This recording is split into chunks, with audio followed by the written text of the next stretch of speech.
Be right back in just a bit, just one moment.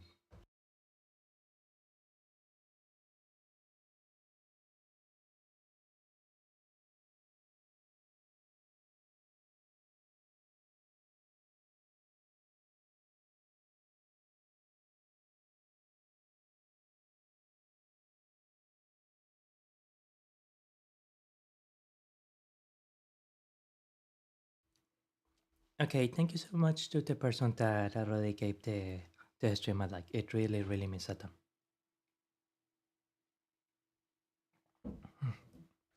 I will be back in 1 minute.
Okay, I am really sorry about that.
Sorry about that.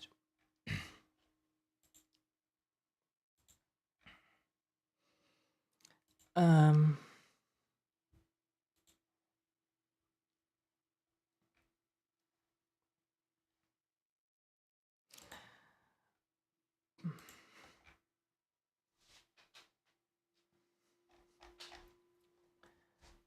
mm,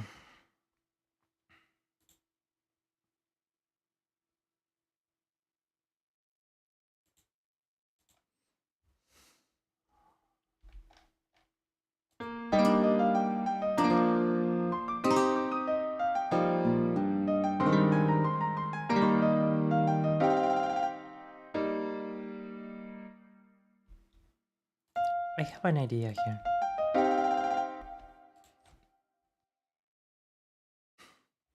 and I promise this is like the last one, the last thing I do. Copy and paste. Baby, I am not asking you for something difficult.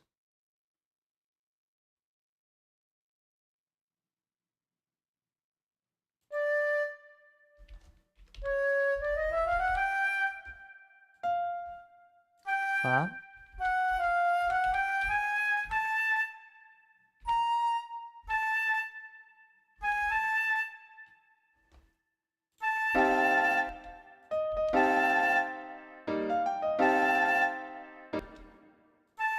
Mm, maybe we just keep it to.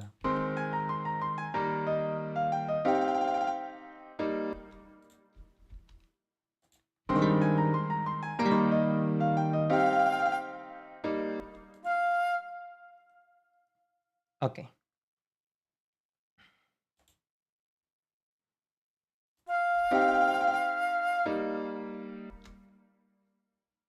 What is a glissando, anyways?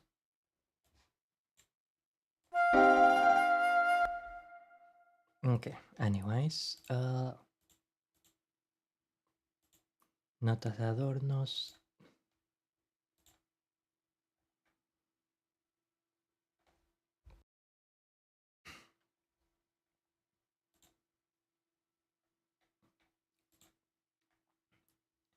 Dinámicas.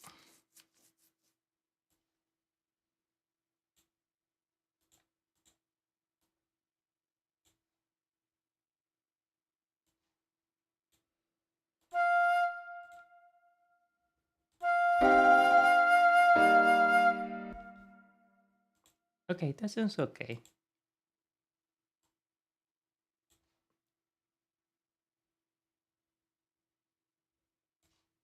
Forte? No. Mezzo piano, a forte. My. Ah, we are going to have. This is gonna be one of these days, isn't it?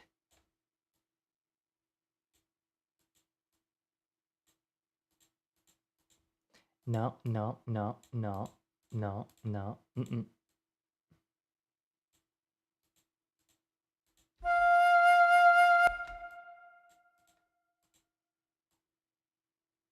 And finally, again, we go to another forte. I don't know what I did there, but I know that I don't like what I did.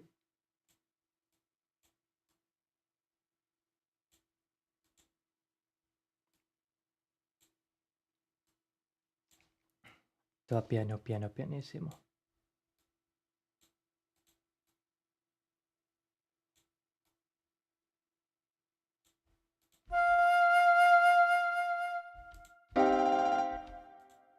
Good. But we want to reduce this from a forte to a mezzo piano.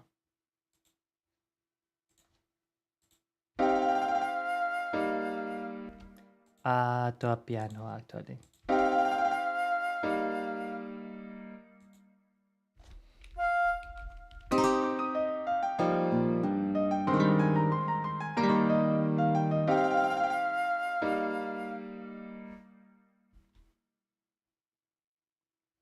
Okay, we just leave it like this for now.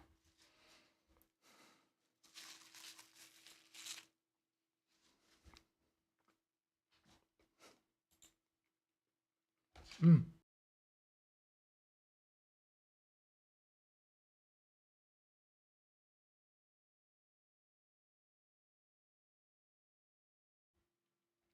My apologies for that. I do not like when people listen to me chewing. I consider it a pretty unsightly thing.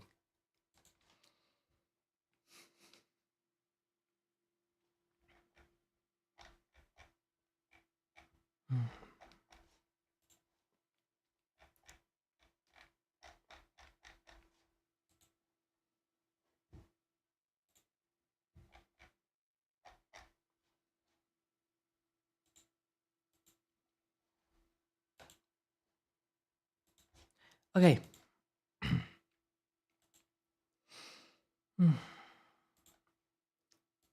Now we're going to proceed to the to the actual focus of today's stream, the language lesson.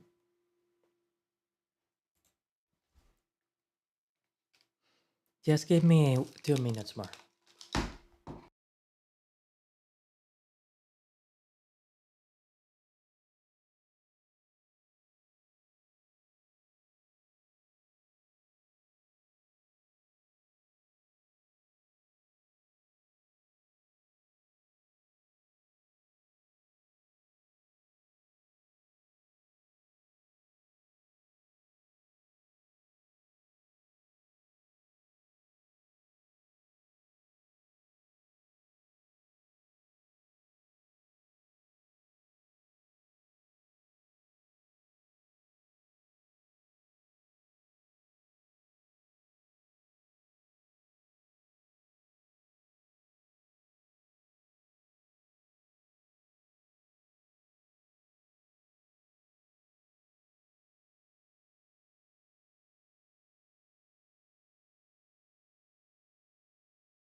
Good morning, class. Please forgive me for such tardiness. I had too much fun and I got distracted on the way. Well, we shall begin. A classroom is a special place. This is a place where I will encourage you, but I will not expect you to leave all your distractions behind. If you had a personal problem with a boyfriend, with a girlfriend, if you had a problem with your parents, then this is a safe area that is away from all that. And here, my intent is for you to focus on nothing more than the subject matter at hand. There are two aspects in which that we are going to learn here. One of them, well, we can say three, but the first one is perhaps the most obvious one, isn't it? The subject matter, which in this case is going to be Japanese, Nihongo. Excusami.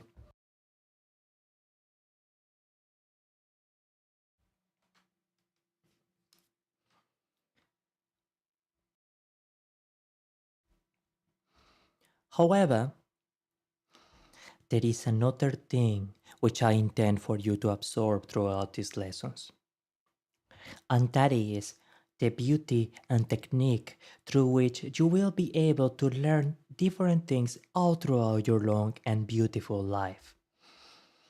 This is a class intended not only to teach you a language, but to teach you how to learn. I certainly will apologize beforehand that doubtless there will be many times where I shall miss the mark on such an ambitious goal. But the true beauty of reaching for such goals is in the effort and dedication that comes into trying to make them a reality. Now, following on from that, what might you imagine the third motive might be?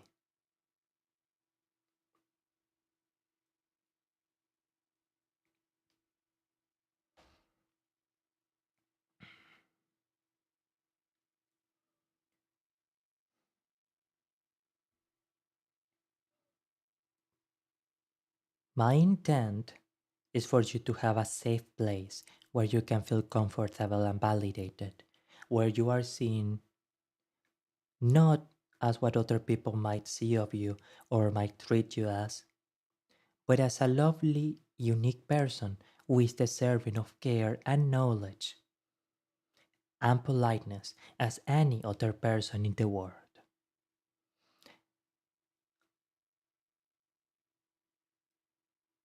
Along with that, I also want you to know the safety that in here you will not be ordered, you will not be asked to perform, to provide any homework, or to do actively participate in any manner which you might not desire to. This space lies as a resting ground where you might interact with as much or as little as might be within your lines of comfort. Alright? So, before we start any class, I want to remind you of this. You are a lovely, unique, and very valid person who is deserving of all the love and care in the world. And this classroom, if I am never able to achieve my goals, ought to be not just a place of learning, but as any educator should be, also a place of emotional refuge and a place of validation. Here, I want you also to know the value of civic engagement and of emotional support. So, starting from that line, let us proceed to the subject matter at hand. And what is the subject matter at hand? We already say that it's Japanese.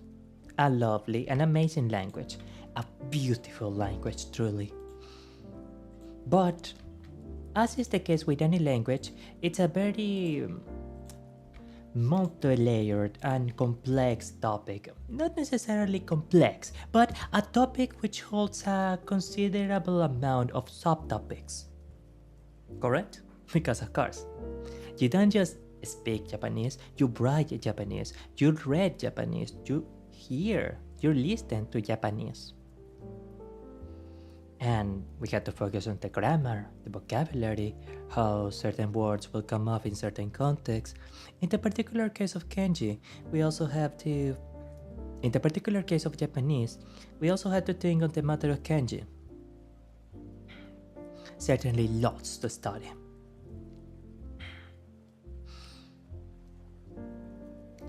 Speaking is quite probably the best starting point for us to focus on, because it can lead us to analyzing a topic which has been quite a hot button amongst language educators, and that is the words comprehensible input. Now, please raise your hands. Is there anyone among you in my beautiful class who listen to, who are regular fans of anime? Do any of you like anime? Actually, I think we can. If we're going to go into the whole teacher stick, I guess we can use the glasses. Excellent, yeah. Sure, final. Oh my god, that's too fast!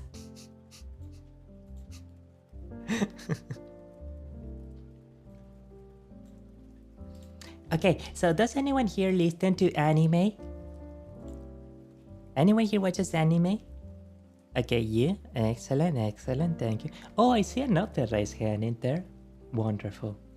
And I see a few raised hands, exactly within my expectation.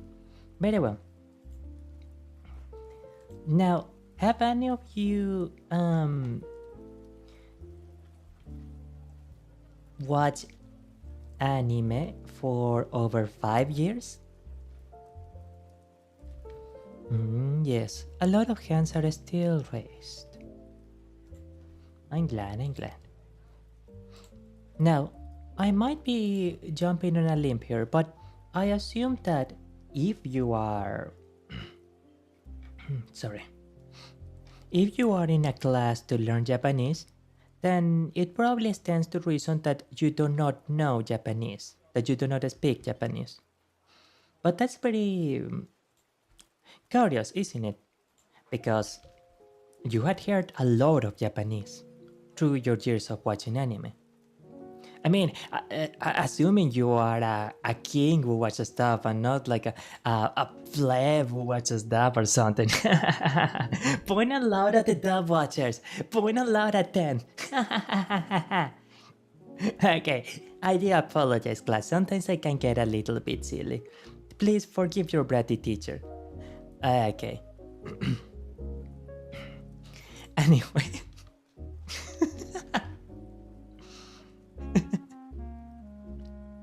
There is even a good chance, there is even actually a good possibility that you know a few Japanese words such as baka, sukoshi, takai, the guy, or hajaida, hajaida, yosoi, muda, muda, muda, muda, muda, muda, muda. Or maybe even the different ways of using the first person pronoun, such as watashi, watashi, ore, boku, and others. Why is it that you were able to understand these specific words and not others, even though, theoretically speaking, you had been watching anime, sorry, not anime for for such a long time, right?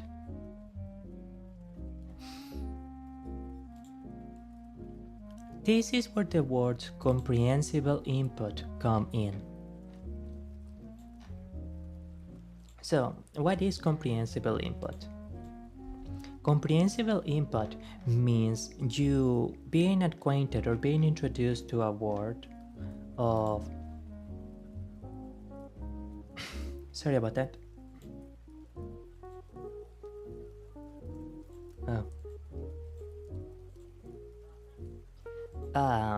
Through a word in a new language, whilst already having the meaning of that term, of that word explained to you.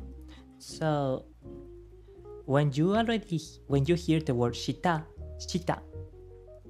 you know that it means behind. Sorry, ushiro. Ushiro means behind, right? Because if another, you had probably heard the word ushiro, migi de, hidari de, etc. Migi right, hidari left.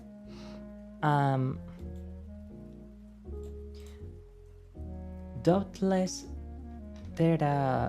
you heard that word many times in a lot of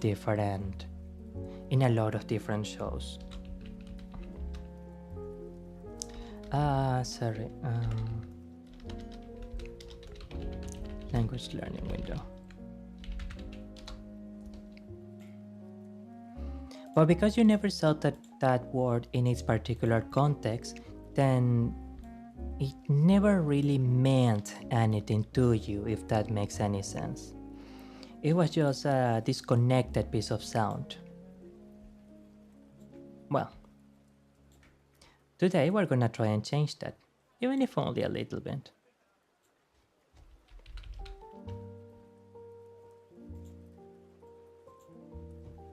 Now, I would like to ask you, my beautiful class, what is one of the strongest and most reliable ways to absorb a language? I noticed that I am specifically utilizing the word absorb. Repetition, studying, yes, yes.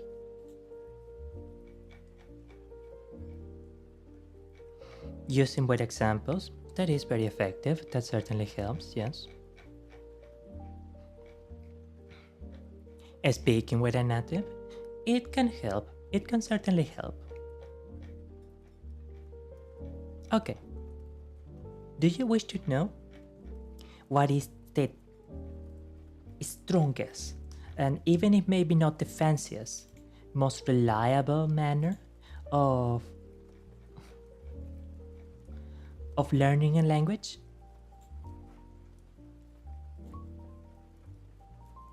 By what in Spanish we call la constancia, the regularity of the practice, and by the repetition, por a través de el repaso, through the review of already studied material. It is that small regular dailies, and it doesn't need to be daily, it can be every week, it can be every month, even if it will be maybe slower. But the important thing is that you do it regularly, and that tells your brain that it is something important, that it is something that you want to recall, that it is something that you want to remember. And that remember is what will make it gradually seep into what we call your long-term memory. That is where the things that you know are stored. If you had a degree in music, okay, you know music. Music is in your long-term memory. A degree in chemistry, same thing. A degree in medicine, same thing. Medicine is in your long-term memory. All of it perfectly? Maybe not, but the general principles and the general idea, the general systematic organization of thought that we call knowledge is stored in your long-term memory. It is not going to be something in your short-term memory, such as, for example, a phone number that your brain will discard in a few days if it is not constantly recalled and redone over, because your brain sees no need for it.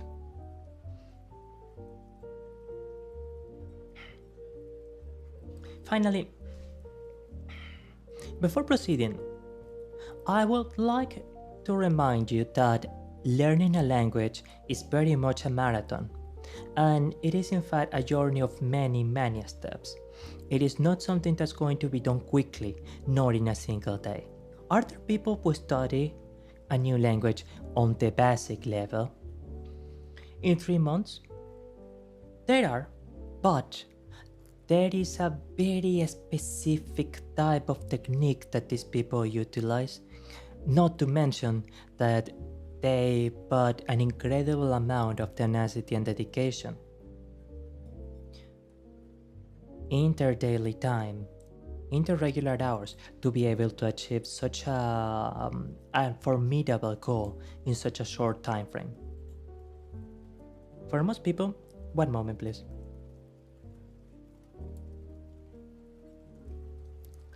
Learning a language is something that you do gradually in your day-to-day while you have other things on your plans, while other things are your objective.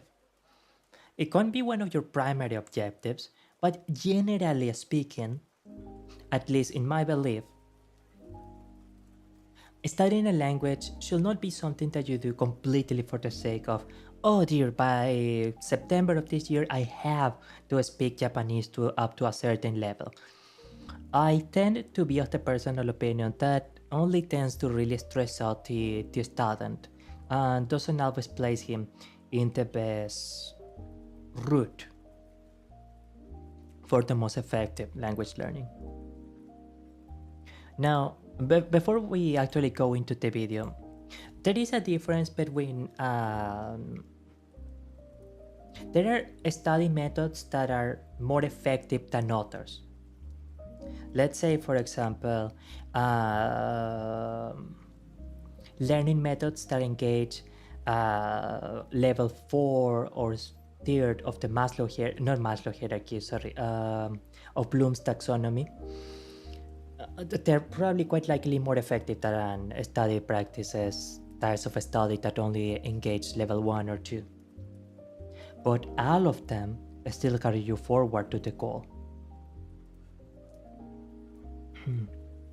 You can get to Mount Fuji by car, by train, by bike, by bicycle, or by walking. And maybe you will take longer if you go walking or by bicycle, but you will eventually get there. And I think that is what I want to emphasize the most with this example. All learning methods can eventually get you to your goal. Some of them just might take longer than others, but the important thing is to find and adapt the ones that are best suited to your particular life and your particular learning style. Okay, let's start with a bit of vocabulary and we will continue to other fields in a bit. Oh. これは何? これは午後午後午後午後午後これは何? Now, disclosure, I know a little teensy bit of hiragana. I can generally read hiragana pretty well. How can you learn hiragana as we are going through the lesson? I will make an effort to particularly point the specific hiragana, and then you need to make sure to associate it with the specific sounds. Every hiragana character is like an alphabet letter. It is associated with one specific sound. Na-ji, 何時 nanji, 何時 nanji, nan. You're going to see the nan particle used quite a bit to indicate a question in Japanese. But okay, let's continue with the hiragana. Na, na, na, ji, ji, ji, na, nanji, nanji.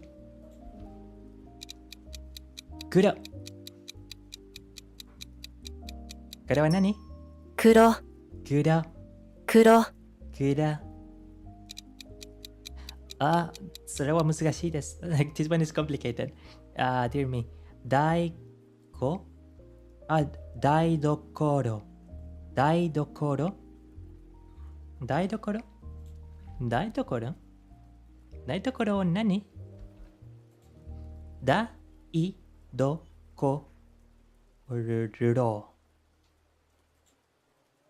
これは寮なんですか?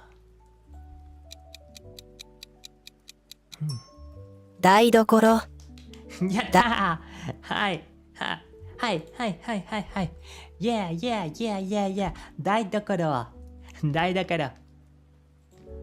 台所台所 And 台所 was 台所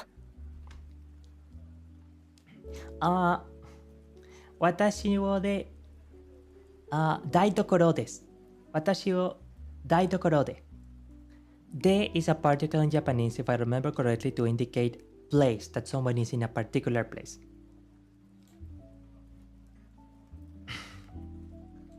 君はスクールで勉強ますわ。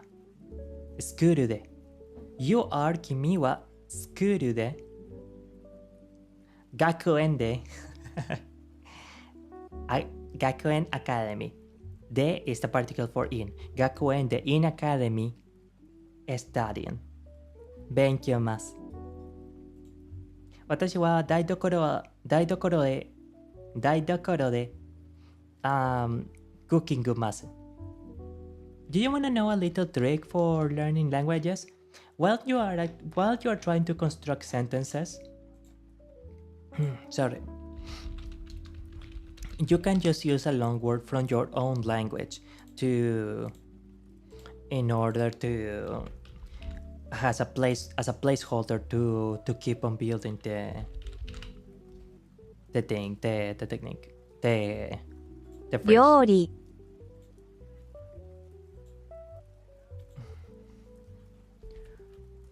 Doing cooking.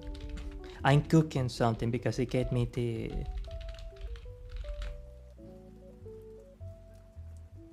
料理をしているところです。私は料理は台所へ。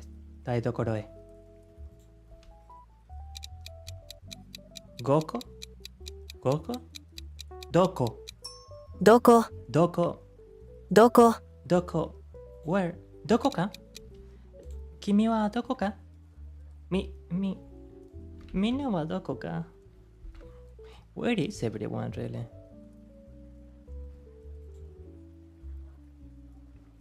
忘れます。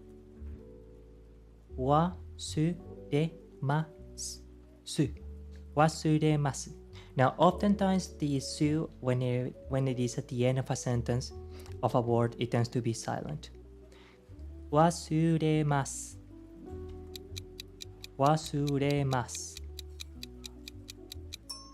忘れます。 Oh yeah, one thing about Japanese different from English. Why is this on city filter? Jesus. Japanese is different from English. Does this not add filter from? Okay. Japanese is different from English. In English, accent is done by higher volume, by greater volume on a specific word. We do not say delicious cake. We say delicious cake. Not delicious cake or delicious cake. No, we say delicious cake. The emphasis of volume is on that O's. Japanese is different. Japanese elongates vowel to indicate an accent. Similar to, mostly to Italian. Il tavolo, and a little bit of Rosquilla as well. Unfortunately, I don't remember a lot of Rosquilla by this point. Solse, not solse, solse. Diereva, right? Diereva. Japanese, meanwhile, ame. Different words, you know? Ame, I think is rain, and ame, I think it is sweet or something like that. Gohan. You hear it, right? Gohan. Correct. Let's continue. Kare wa nani? Ka. Ta.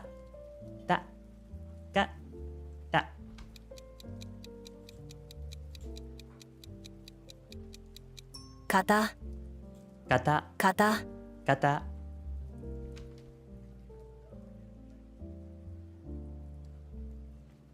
You will see this word respect a lot. In Japanese language is a reflection of Japanese culture.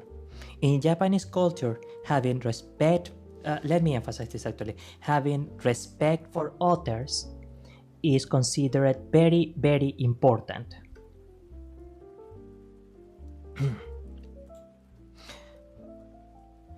And of course, that reflects in their language as well. A lot of aspects about Japanese language can also be tailored or used in a way to emphasize discretion and respect towards others. The ability to speak polite business Japanese, which to my understanding is called keigo, is very, very important. And if you ever go to Japan for business purposes or for professional purposes, the ability to speak keigo will be a tremendous asset to you. Kare wa nani? Degura. Oh, and here is the kanji. Don't focus on the kanji for now. Your brain can only take a limited amount of information at any one time. If you keep wondering what the kanji means, it's just going to overwhelm you. So only focus on hiragana for the time being, please. 出口 Deguchi. 出口 Deguchi. Halt! Halt! We had learned a previous word, right? I think it's a word that we can combine with this new word that we just learned, which is deguchi, exit. Right? What was the word that we were learning recently? Doko. Doko.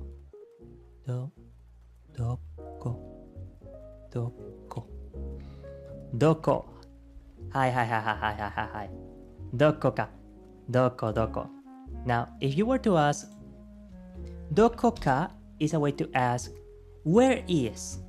Ka is a particle to indicate questioning in Japanese. Where is? Now, what if you ask, where is? The other person is going to be a little confused, like, where is what? You are not being very clear. But now we know a specific word, right? Where is deguchi? Deguchi wa doko desu ka? Deguchi wa doko ka? 出口はどこですか Deguchi wa doko desu ka? So now, imagine how amazing it is actually. Now, if a person from Japan comes up to you and asks you, Deguchi wa doko desu ka? You will not be able to understand what they are saying. Imagine how amazing it is. Before you started this class, if someone said that, you will probably have been like, what are you saying? I do not understand you. But now you do. Now there are so many people in the world that you can understand and that you will be able to speak to one day. Isn't that just absolutely amazing? I think it's beautiful. You can do a lot of amazing things if you put your mind to it, Amiche. I believe in you. We can even use the dokoka for something more, you know? Let us see.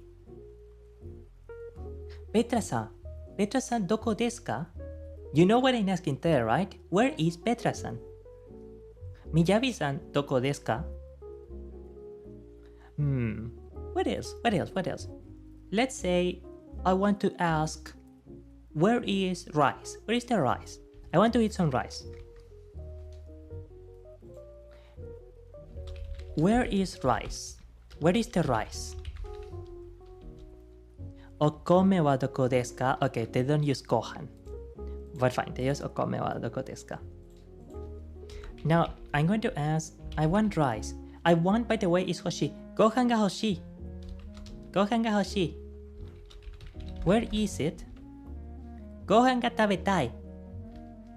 Now, tabetai is a bit different because tabetai means eat, or in this case, want to eat. Hoshi is more general term to say you want something or someone. Doko ni, where is? Doko ni aru?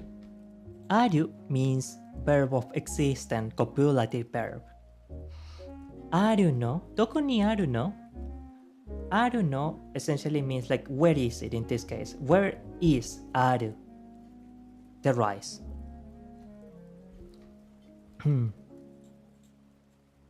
Now, if my theory is correct,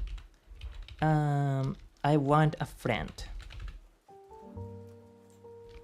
Tomodachi ga hoshii means want again.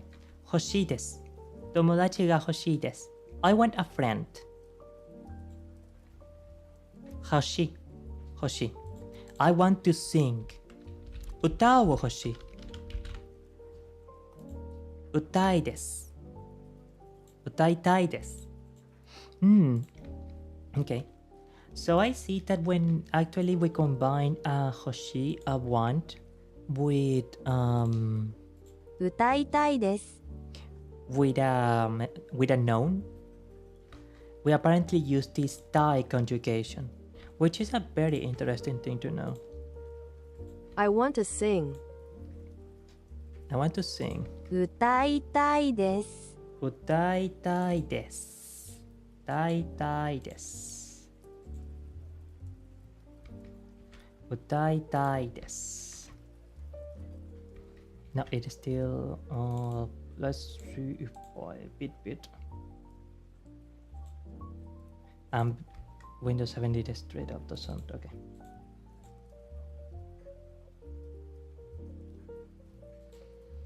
All right. Let's continue.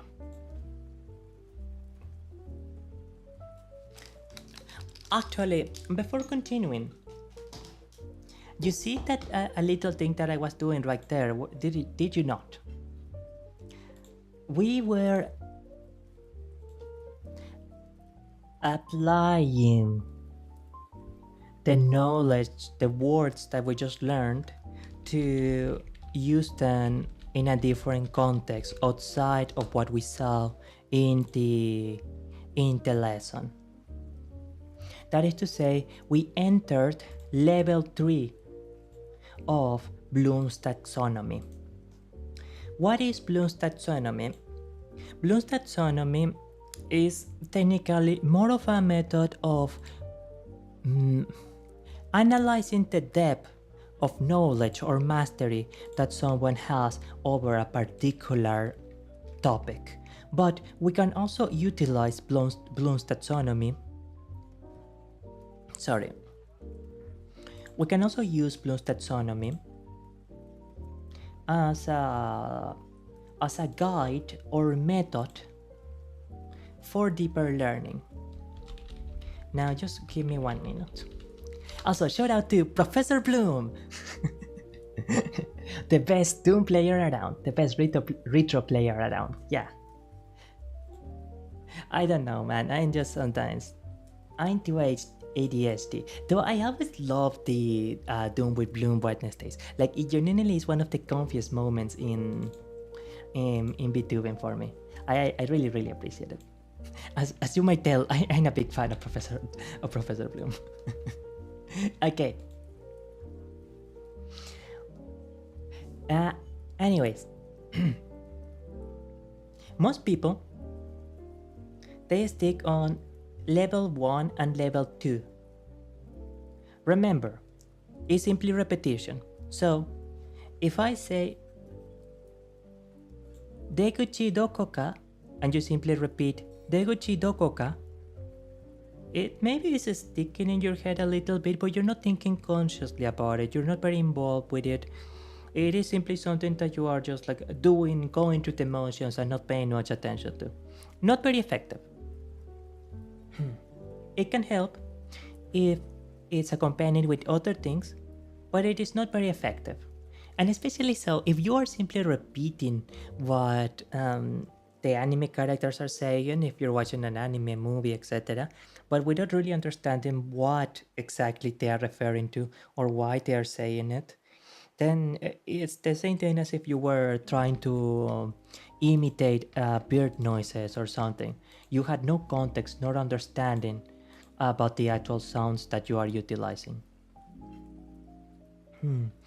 And that is why rote memorization has fallen so strongly out of favor among education circles in the last few decades. Which rote memorization has its place, but it certainly should by no means be the primary learning focus for any person. We can go up a level. We can go up to understand. And maybe you are asking, Algonis, isn't the goal of anything to understand it?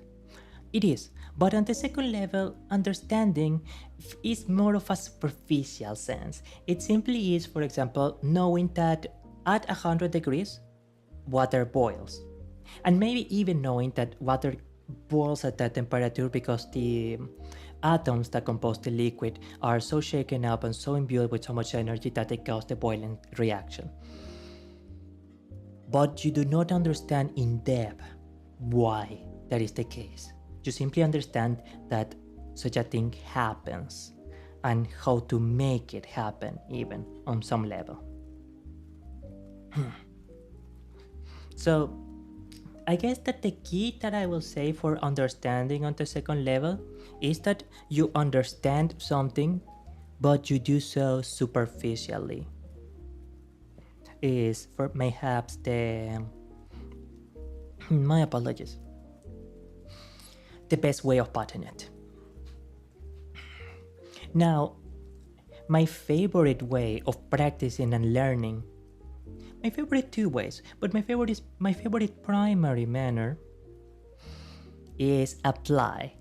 Do you want me to give you a little hint? This is something that I only heard a few times, and I will clarify I had never been an honor student in my life. However, the people who are honor students and who make it to valedictorian generally use apply and other upper levels. That's one of the things that really set them apart. But again, please remember these things are not a competition, it is not a marathon, it is a marathon, not a sprint. It's okay if you are using a method that's less effective, but if it applies to your life and you are actually doing the method, if that is something that you are actually likely to do in your daily life, then that is the method for you. Very well. So apply. It's applying the facts, rules, concepts, and ideas. In a way, it's pretty self-explanatory, is it not? We had the question, dokoka. Dokoka. And now, use your oshi. Say your oshi's name. Say it on chat if you want to. Kasian Fururusu, dokoka. Erayasu deruborun, dokoka. And maybe it seems little, but that makes your brain think about the idea. Remember that language is thought given form.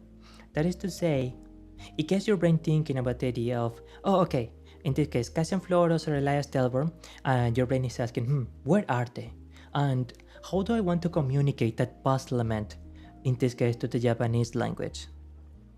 Because, okay, in English I say, think of the sensation, don't think of words. Just think of yourself, of asking yourself, what is a food? What is a family member? What is your oshi, etc.? Think of your oshi and think about wondering where they are. With me? Okay. Now, first say it in your native language. ¿Dónde está Cassian Floros? Now say it in English. Where is Cassian Floros? I will do a small detour for me and I will say in Italian. ¿Dónde está Cassian Floros? Finally, Nihongo. Cassian Fururusu desu.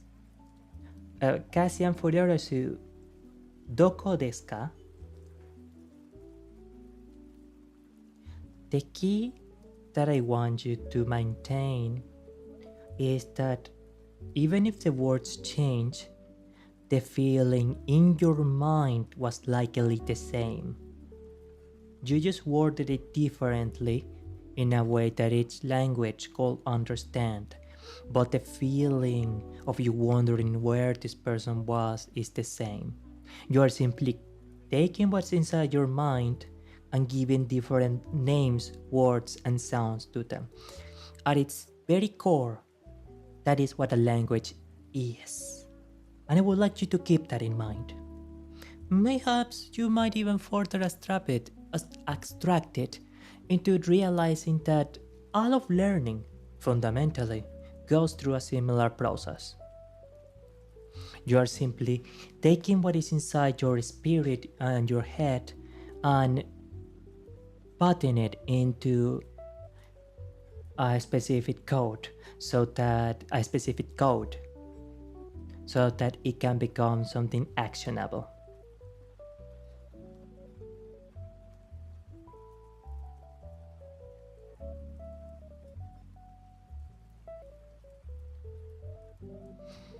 But you really feel the neurons start working when you utilize the apply method, don't you? At least in my case, it really does, and it is always really fun to me to do it. It always is like very rewarding.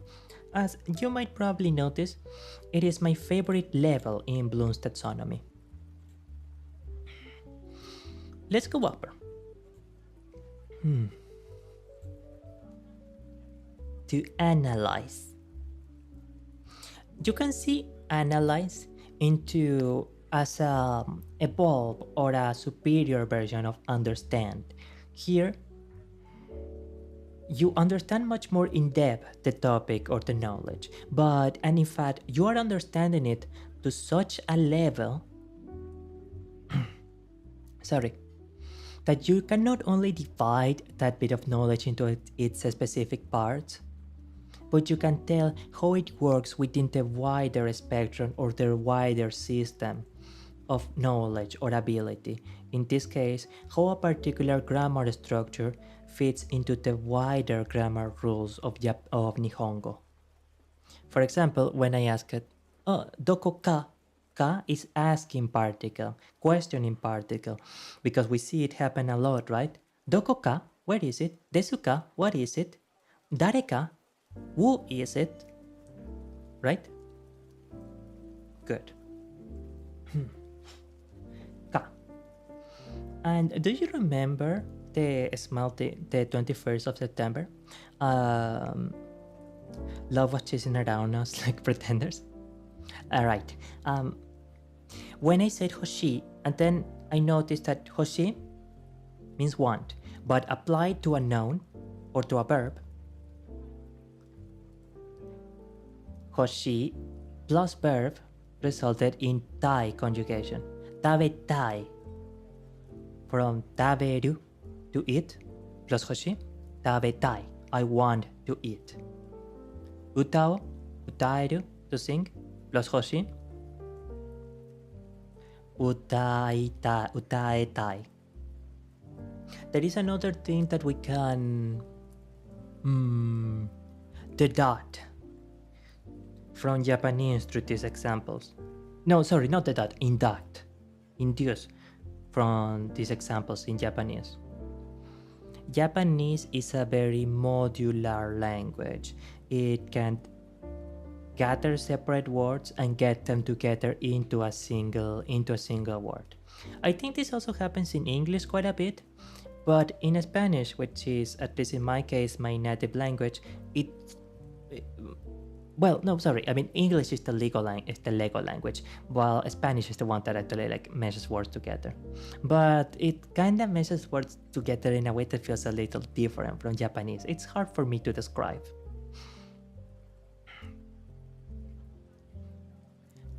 The important thing with analyze is that you are starting to have such a profound grasp of the subject matter that it will be almost like a toy or a tool that you will feel confident in assembling or disassembling. Perhaps that is one of the best ways that you could describe level 4 or analyze. You are starting to feel confident with the subject matter. You are starting to really go, okay, yeah, I have a grasp on it now. It's not something that you tell yourself or you doubt yourself about having a grasp on it. You know that you understand it.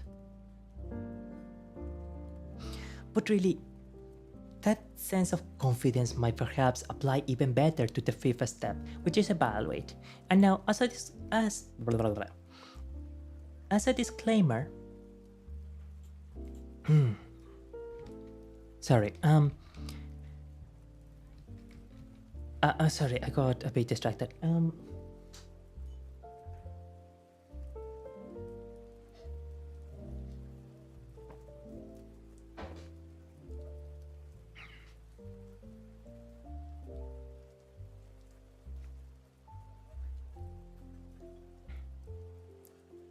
As a disclaimer, when you get to the upper levels, evaluate and create, especially so with create, but more also with evaluate, you're not just being a student. By that point, you are pretty much having way more than a passing grade. I don't know if I would go so far as say as that you are able to do a course, teach yourself, teach the subject matter yourself. Although, no, with evaluate, I think I could kind of say that. But you are not just a student. You are not someone who is just learning the topic once you get to such a profundity of knowledge as to say that you are on the evaluate stage. You are someone who already knows the subject matter, who really knows the topic.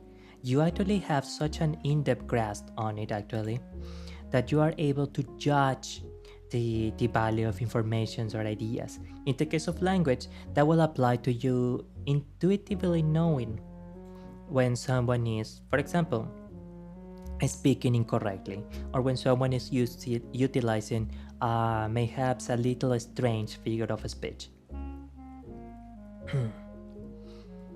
In my case, for example, if someone is speaking either Spanish or English, because I learned English when I was very, very young, I know that my pronunciation of English, sorry,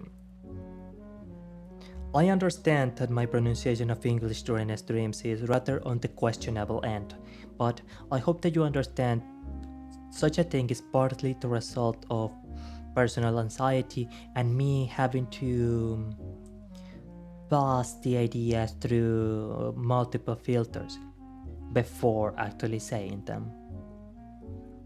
At the risk of arrogance, I consider myself to be a deaf speaker of the King's language when I had the time to truly think about the words that are going to come out of my mouth. But I don't have much time to think when. Okay, no, I better not finish that. I was going to say a very non-seisa joke. No. This is supposed to be a seisa classroom, okay? Right. But I can instantly tell when someone is utilizing incorrect grammar in both languages, because I have such an in-depth knowledge of them, of Spanish and English, that I just know. I don't have to think about myself, oh, do I know it or do I don't know it? I'm not really sure, etc. I just know. I know that I dominate both languages. Are there words that I don't know? Very few, but there are. It very rarely happens that I find an obscure term I'm unfamiliar with. But that is detail. That is something external to the fact that the system of speaking both Spanish and the system of speaking both English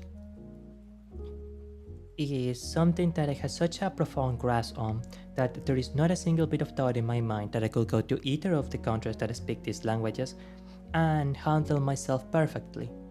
Matter of fact, I had done so, not traveling, but I had communicated very effectively with both speakers.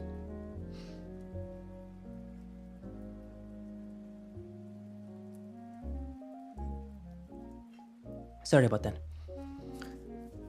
A lot of people had actually congratulated me on my English. Right, well. The final level is create, and when you get to creation, you are pretty much a professor on the topic. That is the highest level of knowledge. This is where the PhDs live. This is where the masters live. Where you can contribute and create something new for the body of knowledge that we have on the topic. Perhaps when you create a bit of knowledge about solar panels, for example, Maybe you create a new technology. Maybe you understand it so well that you are able to create a new improvement or a way to even more effectively draw energy out of the photons. But the point of it is that you dominate the knowledge so much that you actually contribute to the academic knowledge in the planet out of this topic. If you want to speak a language, if you want to speak a language properly, you only need to get up to analyze. You don't need to get up to these levels. But generally, exercising application and analysis, this will be your greatest skills. This will be your greatest tools when you are actually trying to learn a language. And you can generally utilize level 3 and 4, apply and analyze. Right off the bat, you can almost always utilize application. And if you know how, you can pretty quickly utilize analysis as well. Now, evaluation will be something more of a global thing. But alright, I don't want to spend too much time in this part of Bloom's taxonomy.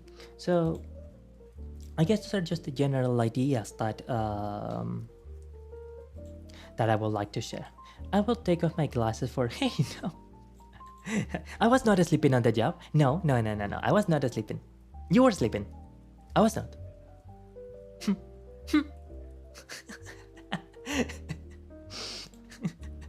Yeah. Okay.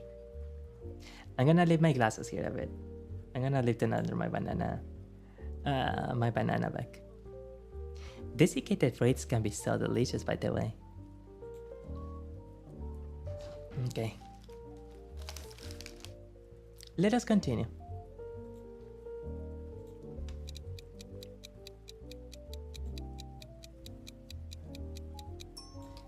あのから。あのから。やだ、使います。使います。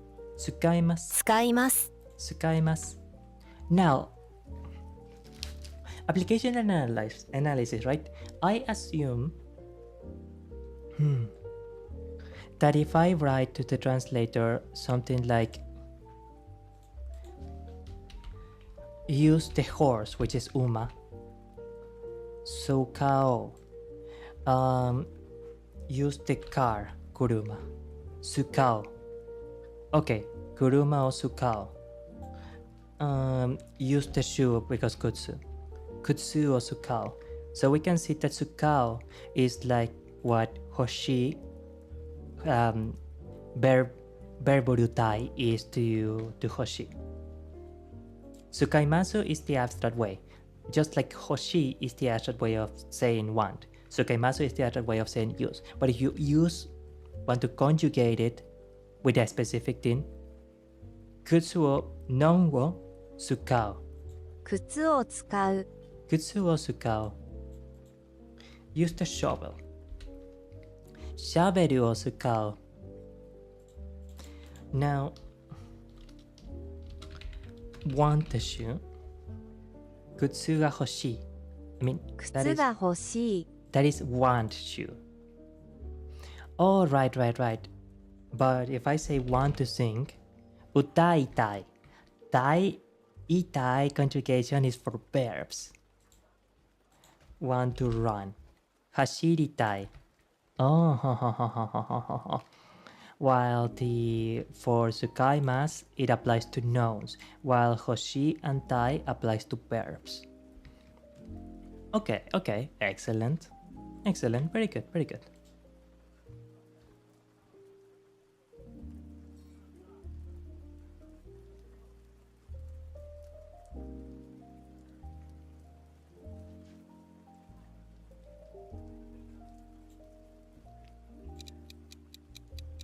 Yeah, katakana. Yeah. Apato. アパート。 This line, by the way, indicates that the vowel of the previous character is going to be elongated. Apato.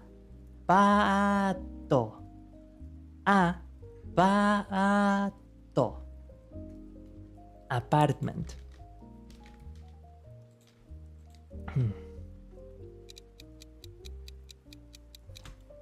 あれは、すみます。Oh, this is apologies. Okay, okay. 読みます。読みま読みます。ごめん。読みます。ます。読みます。Now, let's try to apply it once. 読みます。読みたい。Want to read. 読みたい。はい、はい、はい、はい、はい、はい、はい。読みたい。はい。あー、日本語はすごい。日本語はほんとすごい。読みます。読みます。読みます。読みます。きみす。来ます。来ます。来ます。来ます。So, put on shoes and dress. お、靴を履いて服を着る。靴を履いて、I'm pretty sure that 履いて is dress. Oh, no, no, no, no. Confuse it with put on shoes and socks, I guess. I don't know. 靴と靴下を履く。靴と靴下を履く。下を履く。Shoes and shirt should be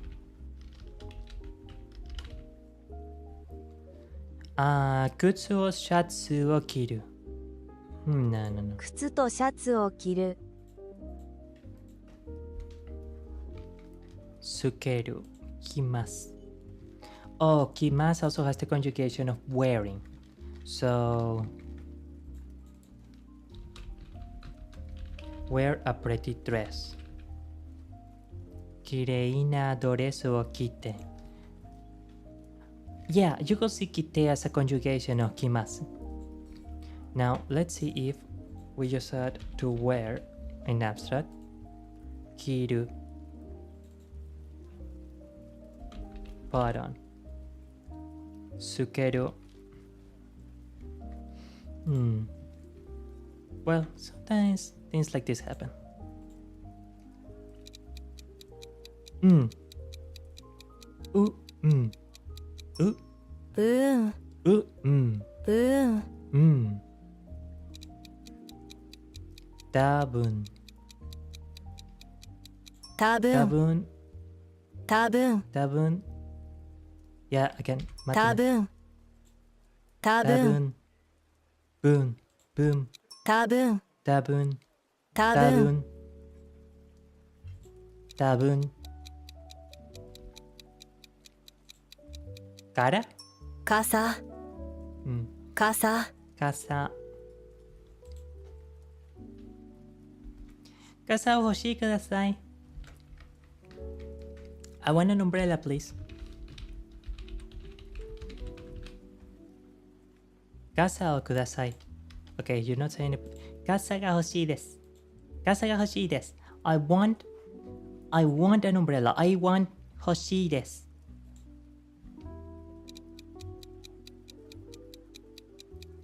ありません。ありまかす。けます。うっす。開かけま。けますす。開けます。So, for example, open the door. ドアを開けて conjugation ください。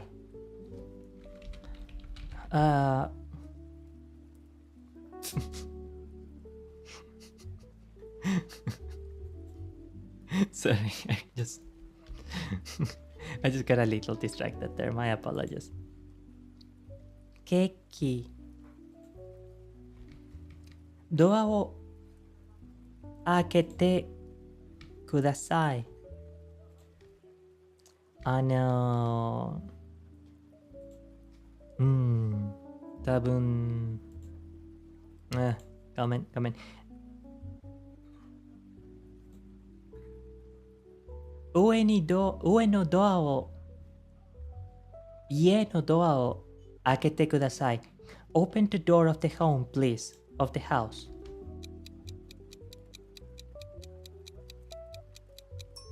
今朝。今朝、今朝。今朝。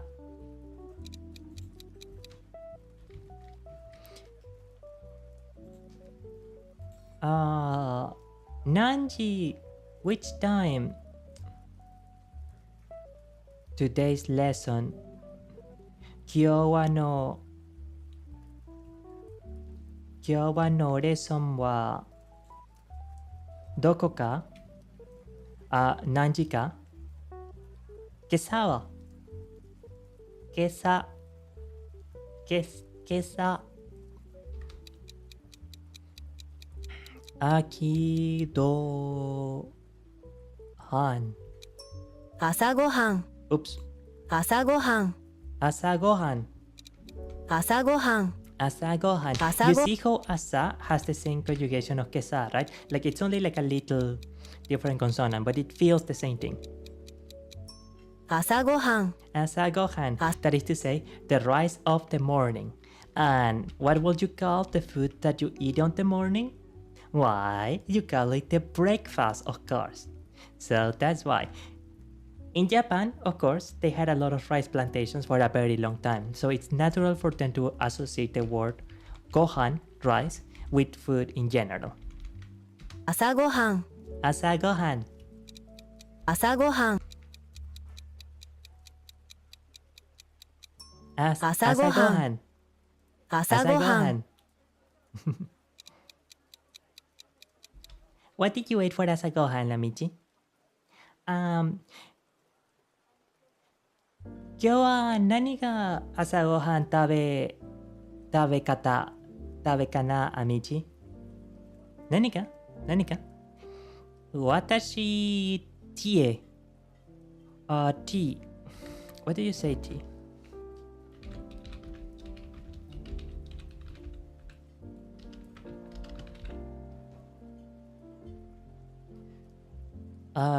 Nonda will be the verb for drink, I'm sure.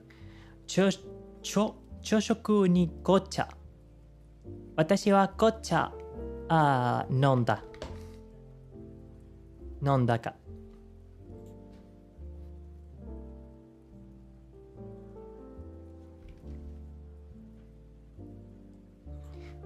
By the way, everything is loading right onto it, right?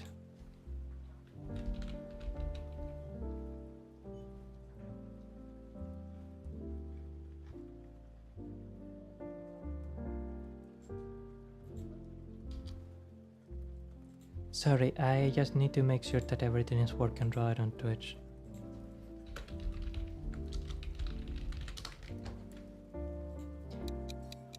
Atsu. Yotsu. 4つ Sorry. I think when they are utilizing this symbol, this smaller symbol here, is like when you see them using this double T. So it's like a small pause in the vowel. Yotsu. It's not Yotsu. Glottal stop. Yotsu. 4つ Yotsu.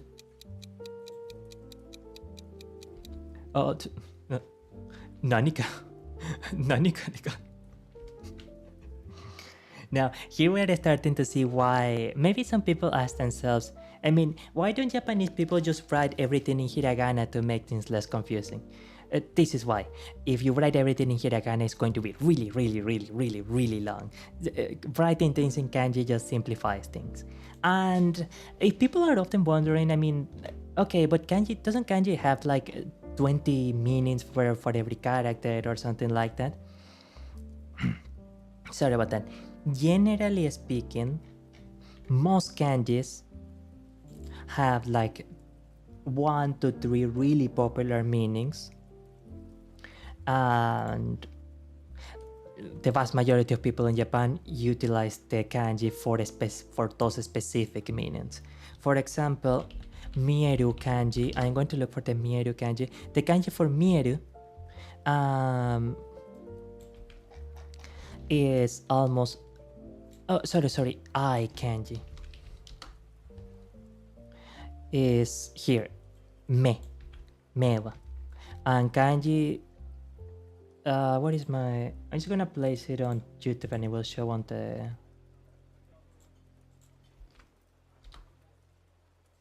Or rather...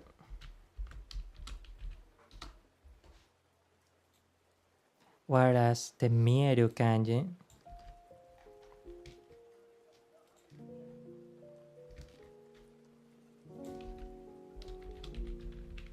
to see. Now, if you were to actually place this kanji in, I don't remember the name of that site, that Jisho, in the Jisho dictionary, you will see that it has something like 3, 4, 7 definitions or something like that. But the vast majority of people in Japan, when they're speaking Japanese, they understand that when you are using these kanjis, you are referring to the eye or to seeing something. Yeah, sure. I am sure that there is a super obscure novel in the 16th century that utilizes a special meaning of the kanji for a dramatic interpretation or anything like that. But the vast majority of the time, it is one of those usual meanings. So kanji might seem a little intimidating if you haven't studied a kanji-based language before, or a language with such symbols before. Which, by the way, Ruskiye is only the letters are different, only the Cyrillic looks a little different. But once you learn how to read the Cyrillic characters, grammar it's the same written as in English, Spanish, etc. Anyhow. Once you understand that about kanji, it just becomes a matter of thinking of meaning in sense of drawing. Like just putting more directly an idea or a concept into a drawn symbol. I'm actually a pretty big fan of kanji, to be entirely honest. どういたしまして。 Jesus, どういたしまして。どういたしまして。どういたしまして。どういたしまして。どういたしまして。Do you know that phrase by Bruce Lee? The phrase that goes, I fear not the man who has practiced one kick. No, again. I fear not the man who has practiced 10,000 kicks one time, but I do fear the man who has practiced one kick 10,000 times.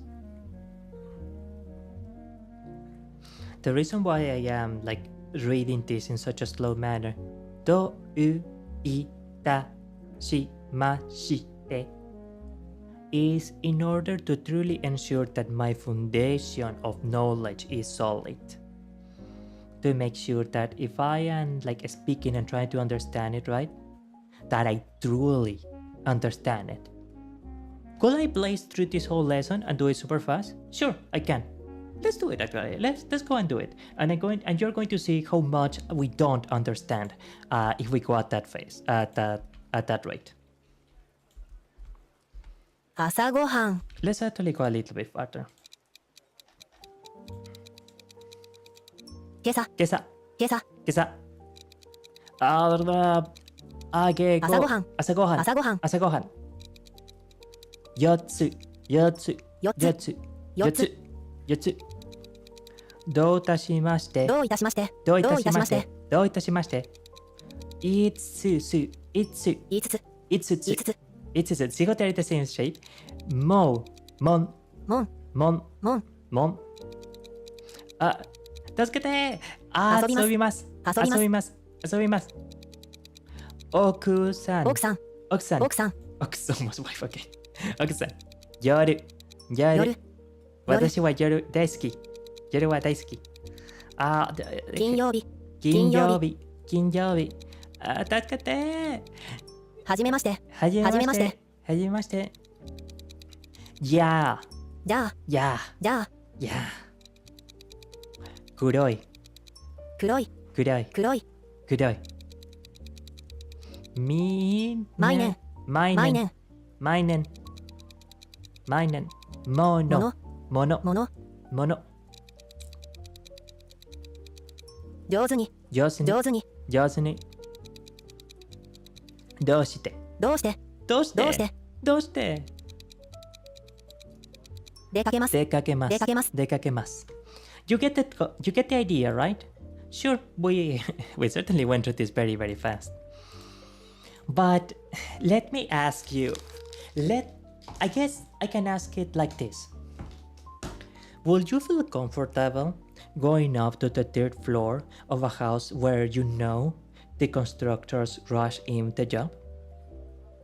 Hopefully no. You want things that have a solid foundation. You want things to be done right.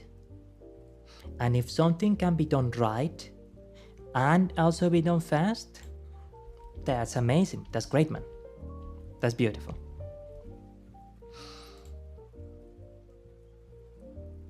But if you had to choose between the two, in my opinion, you should often choose having things done right.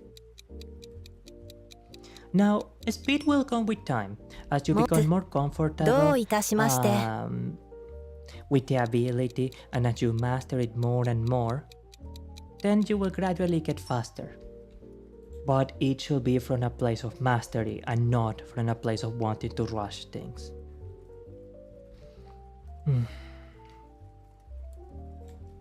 Alright.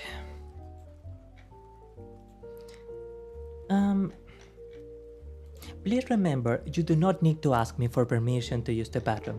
You are free to leave the class at any time. If you need to take care of something, if you need to do something in particular, remember, this class, this moment is for you to feel comfortable and for you to feel validated. We are learning something beautiful together. I do not wish to impose anything on you. And, of course, if you want to review this lesson, the video is going to remain right here. I want you to remain comfortable and happy, okay? I want to always make you happy. As a matter of fact, it will be the professor who will be taking a very small idle meeting, and I will also take a very small breather. Now, think of it as a little recess. Be sure to behave, but you can get up from your seats, you can stretch a little, you can play, you can asobimas, with your friends a little bit if you want. Just relax, and we'll be ready for more Japanese in just a few minutes. Okay. See you in a bit, lovely. Oh, right, I almost forget, darling. See you in a bit, lovely. Yeah. Okay, see you soon. Like in 5 minutes or something.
We're back. I do apologize for having taken longer than anticipated.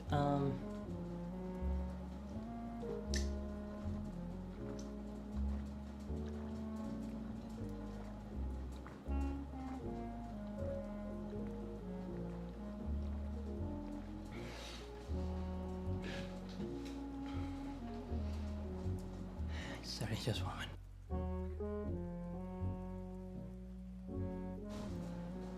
I believe I had spoken about this before, but no. I believe I had spoken about this before, but I have quite a bit of general anxiety. Thus, there are certain things that are a bit difficult for me, or that can be a bit heavier for me to deal with, if that makes any sense.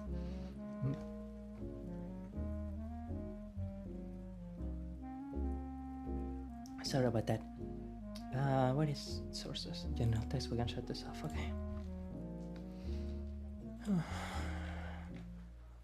But those things don't need to stop you. You don't need to be limited just because you have anxiety. You shouldn't think that, oh, I have anxiety so I can't do this. Oh, I have anxiety so I can't do that, etc. Maybe it will be a bit more difficult.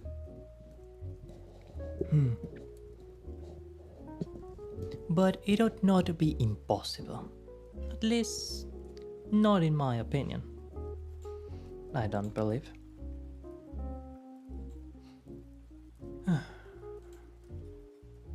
Let's go back a few. Two things that I would like to mention.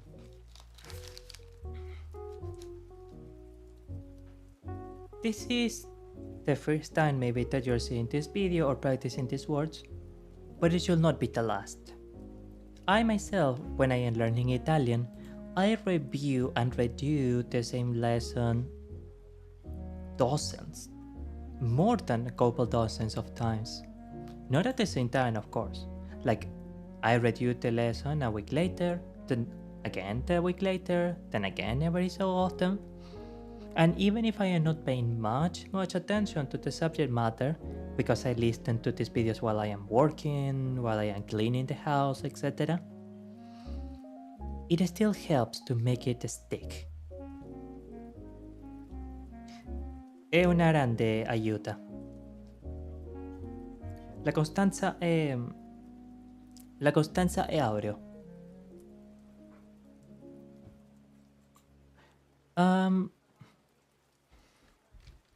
And the other is that this stream and these things that we watch together should be as a springboard for your learning. They are like a base from which you go and you decide which elements you want to expand on, and then you study them on your own time and on your own terms.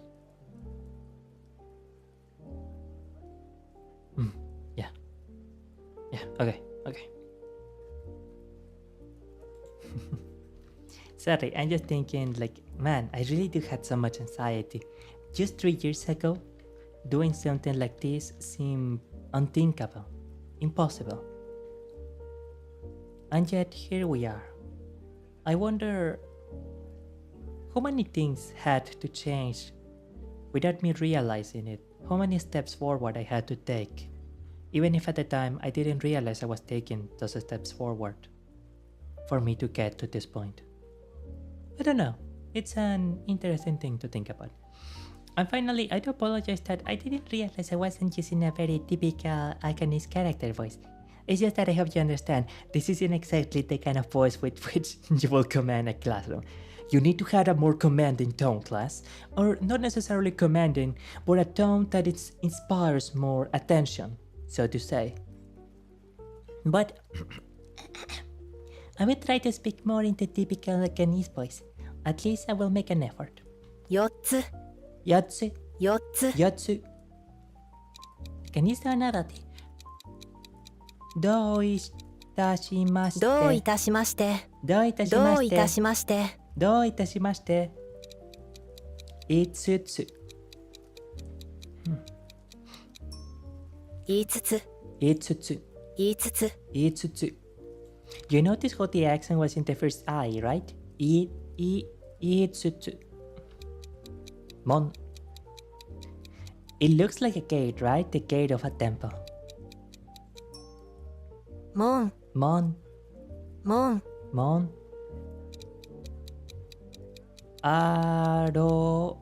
Asobimasu. Haha, this is he, and when it has these little quotation thingies, it becomes B, it becomes a softened version of the consonant.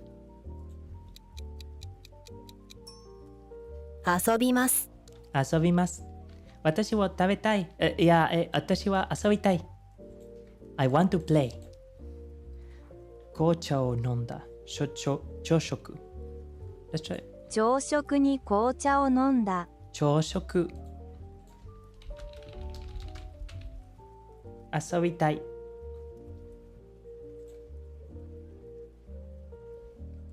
遊びたい。遊びたい。遊びたい。遊びたい。遊びます。play 遊びます。to play in general 奥さん alright this is someone's wife 奥さん、奥さん You will notice that they had the clarification here to say someone's wife, that is to say you're not talking about your own wife, you're talking about someone else's wife, you're talking about another family. That is to say, we have to use a particular term to respect others, which is once again a very important concept in Japanese language. So, because you are to respect others, you ought to use a different, perhaps more formal term to describe someone else's family. And of course, someone else's wife is part of someone else's family. So, Oku-san. 奥さん、 Oku-san. Yoru. Yoru. Night. 夜、 Yoru. 夜、 Yoru. 金曜日. Oh, this is Friday, right? Yobi is like day of the week. And you can also see like this is the kanji for calendar date essentially. 金曜日、金曜日、金曜日、金曜日。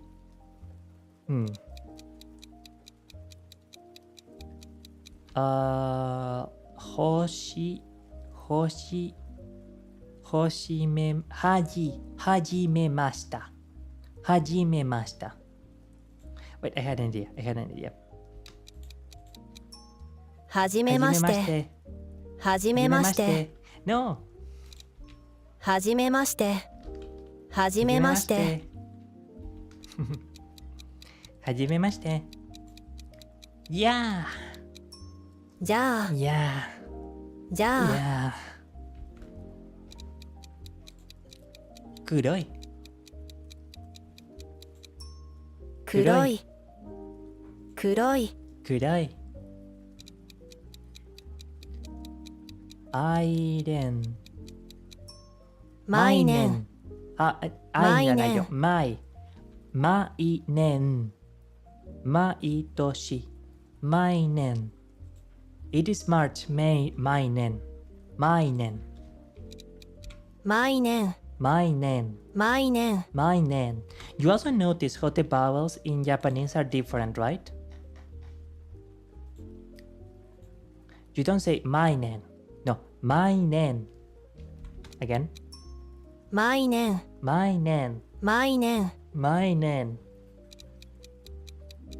もの。もの。きれいもの。もの。Beautiful thing. 輝くもの。Shining thing. 優秀に。上手に。上手に。上手に。上手に。Let's see. You sing very well. あなたはとっても very 上手に歌います。あなたはとても上手に歌います。あなたはとても上手に歌います。あなたはとっても上手に歌います。歌います。あなたはとっても上手に読んでいます。You read very well. 読んでいます。あなたはとってもよく読んでいます。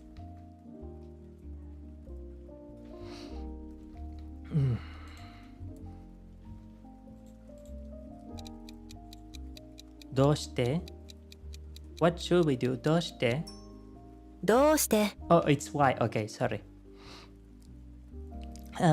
Sorry, it's why. どうしてどうしてどうしてどうしてなんでどうして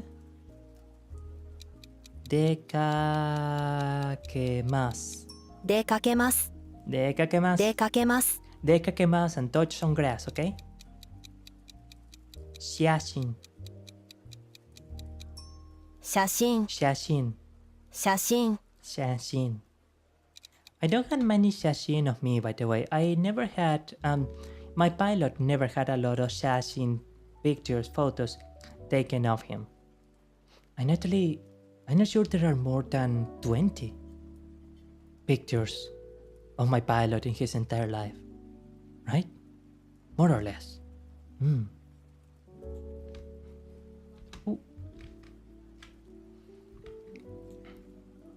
None. I had seen this kanji before. なん。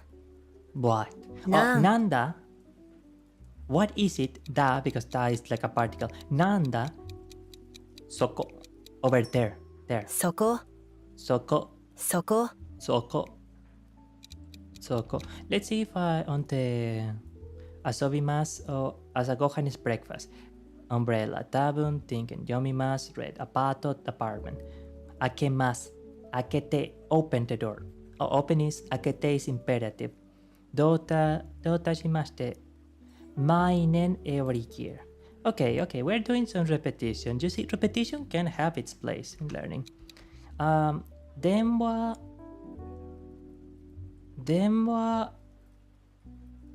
Dango. Denwa bango. Phone number. 電話番号。 電話番号。 Phone number. Yeah, excellent. 電話番号ですか君のお嬢さん君の電話番号ですかお願い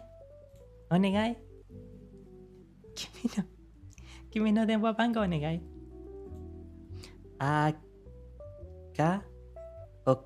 いやthis is これは赤い red color maybe this feels like the kanji for red 赤い。 yeah it is red 赤い。 excellent like the red comment じゃ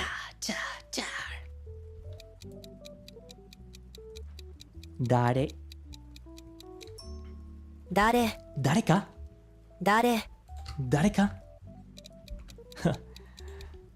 私はジャルです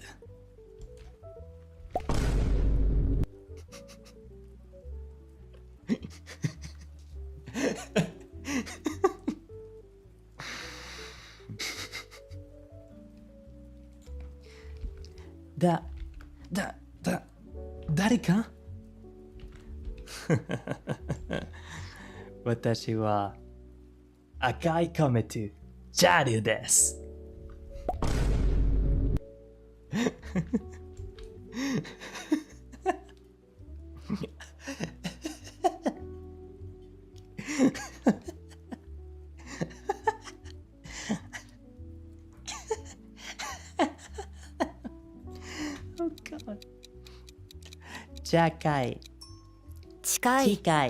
近い。Oh, 近い close by.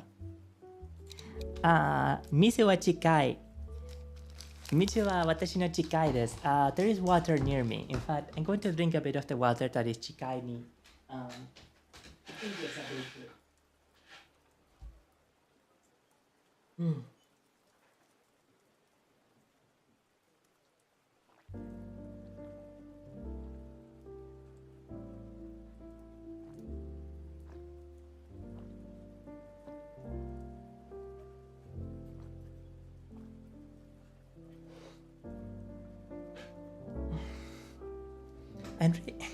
I am really glad we did this stream, Michi. I had forgotten how much I love learning languages, and on a more general sense, I had forgotten how much I love learning new things. So thank you for this opportunity. Truly and really, truly and really, grazie mille. Grazie.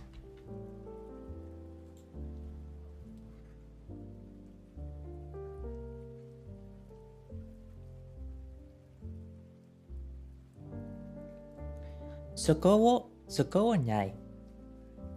Koko wo chikai desu. Over there, not here. Is close. Chikai desu. Mizu wa chikai desu. The water is close to me. Karui? Wakaranai. 軽い Karui. 軽い Karui. Karui. とてもとてもとてもとても君はとっても綺麗です。私はとってもバカやろ。僕はとってもバカやろ。マジで。魚魚 Oh, so that's why. 魚 Sakana is fish, huh? 失礼失礼しました失礼しました One more. 失礼しました失礼しました失礼しました失礼しました Good. 失礼しました Please excuse me. ただいまただいまただいまただいまただいまええええええ何これイーパイーポテープテープテープこれはテー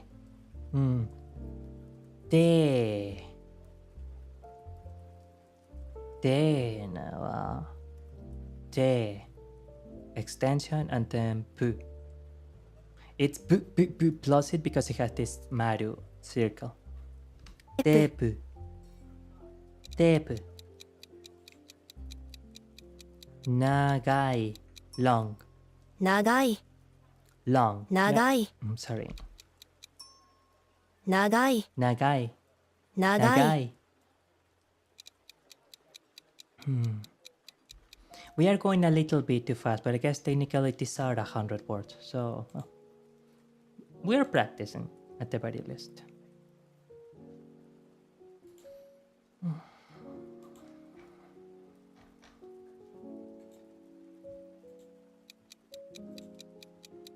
忙しい忙しいこのママはマジ忙しいね。This place really is pretty busy. 忙しい and can we use 忙しい to I guess technically we could combine an adjective like 忙しい with something like red or something. 忙しかいろ忙しかいろ a busy kind of red a red kind of busy なります want なります become oh なり私はアイドルはなりますいや私はアイドルのなります once more. 私はアイドルになります。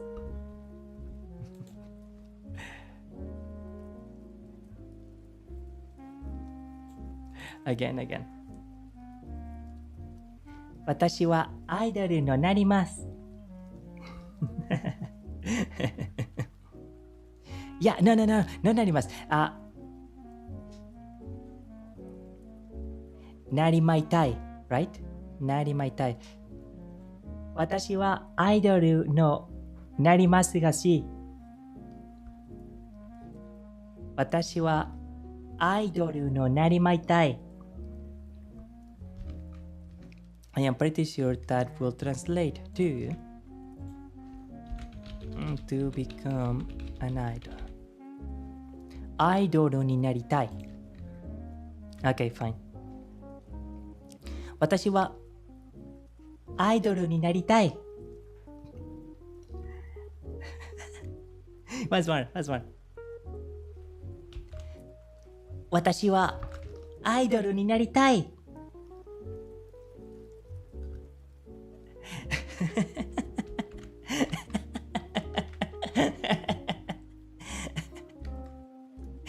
Okay, once more with emotion, okay?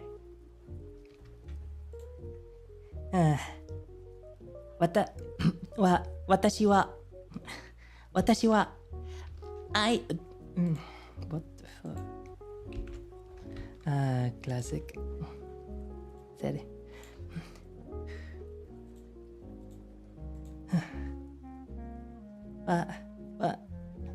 私はアイドルになりたいます。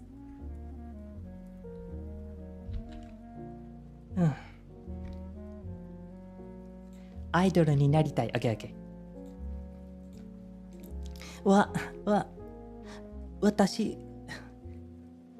私はアイドルになりたい。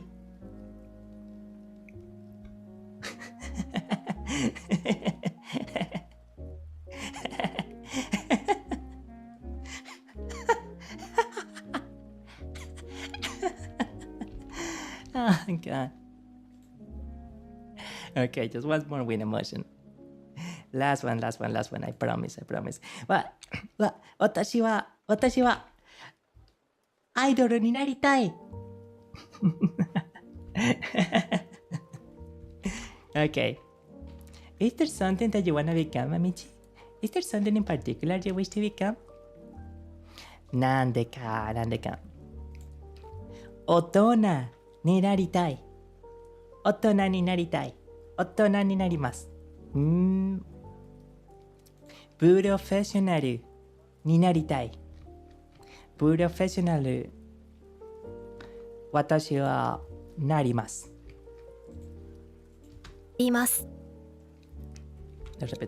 なります。なります。今月 this one, this, here. Like for example, ここは、これは、etc.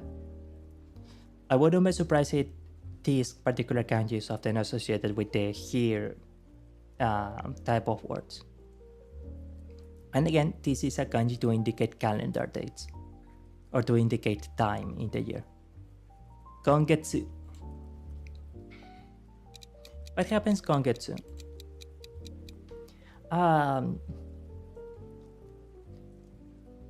コンサートは何時day 兄弟 Yeah.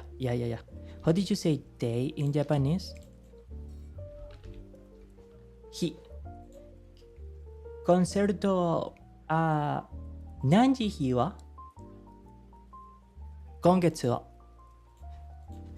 今月じゃないちょっととても早いです上着これは上着緑色上着これは緑色上着。私、wait. We had the word that I said to wear, to put on, right? It was before session. 出かけます。や、はじめまして、夜も、つつよつ、さごさん、きます。きます。上着、緑上着を着ます。I'm using a green jacket. 緑色のジャケットを着ています。私は緑色のジャケットを着ています。ジャケットを着ています。ジャケットを着ています。遊びます。ゆきさん、明けは、読みきます。着ています。着ます。ジャケットを着てきます。着てます。着てきます。着ます。I had a jacket on. 私はショーツ着ます。ショーツと着ます。シャツを、上着と、シャツと、上着と、靴と、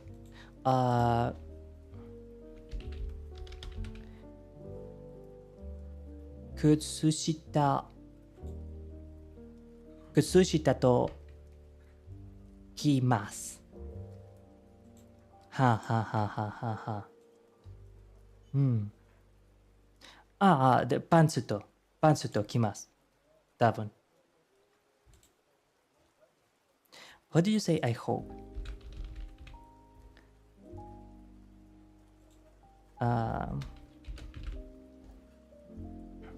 います。いや、ネガテきます。ネガテパンツ着ます。I hope I'm wearing... なんだわ。下着をつけているというんだけど。下着を着ていること。I hope I'm wearing jacket. 着て、ネガテいます must be I hope I am. 着て must be a conjugation of 着ます。So, ジャケットを着て I am wearing jacket right now at this moment.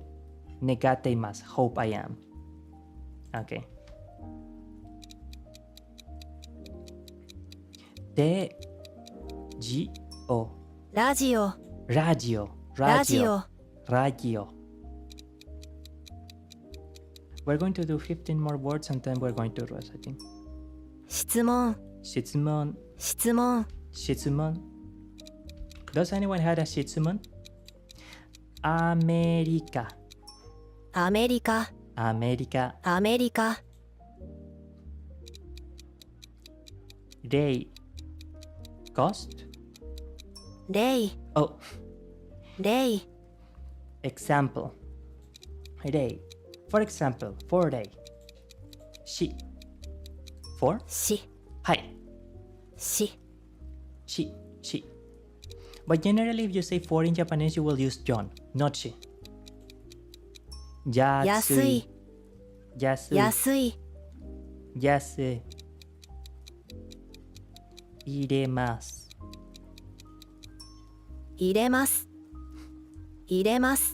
れます。地下鉄。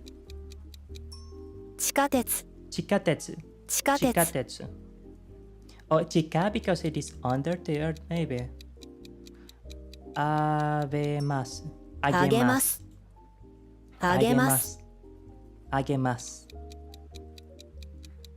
手紙。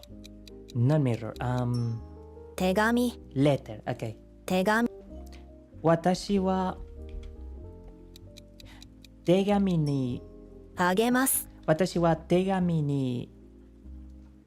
あげたい。I want to give you a letter. あなたに手紙を渡したい。渡したい means I want.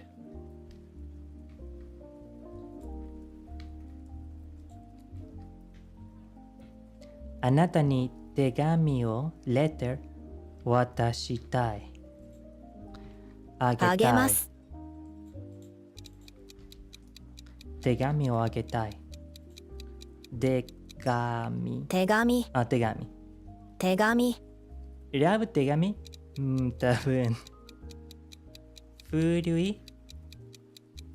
古い。古い。古い。古い。外。外。What is the kanji actually for? Okay. 外。外。外。What is the word for go outside? Go left. 進みます。Go outside. 外に出て。外に出て。Which is probably kind of a routine to say actually. I don't know. Probably better not to. わかります。Understood. わかります。わかります。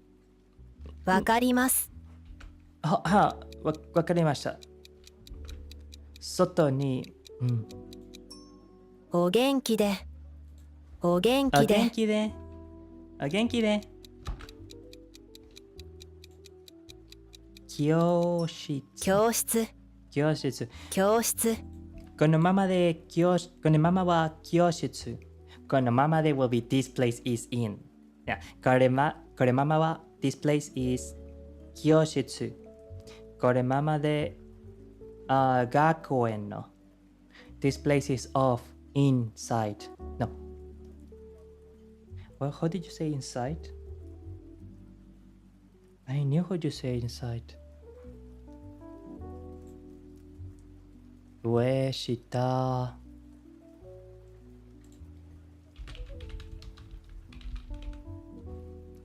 学校内場所教室は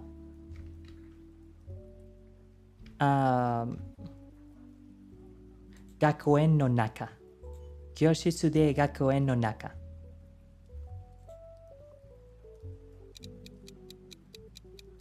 兄弟 today 兄弟。okay 兄弟。oh siblings how did you say today in Japanese then? Okay どう佐藤。佐藤佐藤。佐藤佐藤遠く遠く。遠く遠く。遠く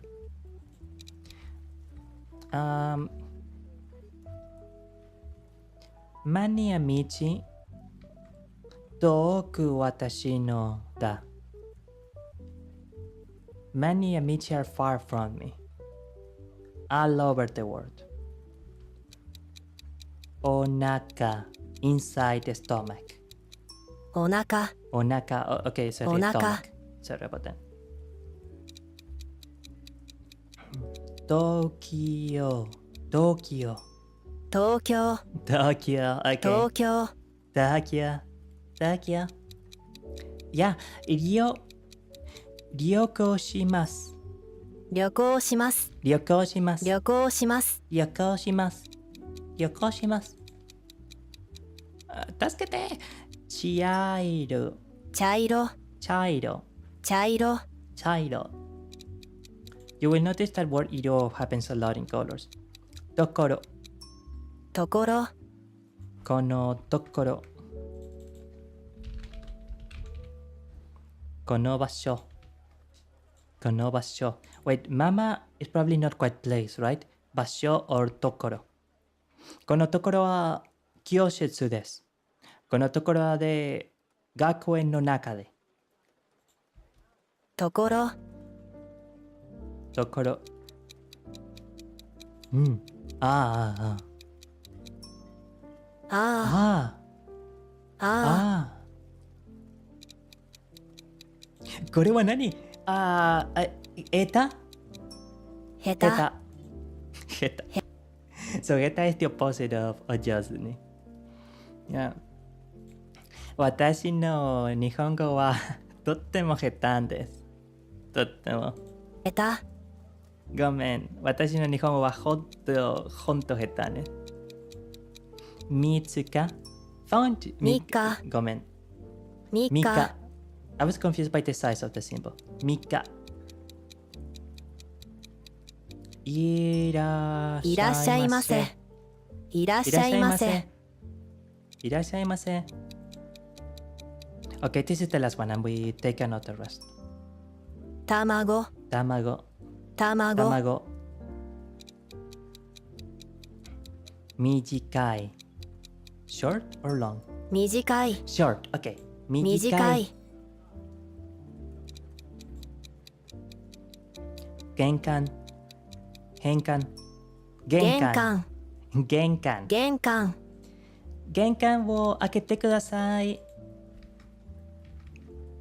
ごめん玄関を開けてください。玄関を開けたい。I want to open the front entrance. 玄関を開けたい。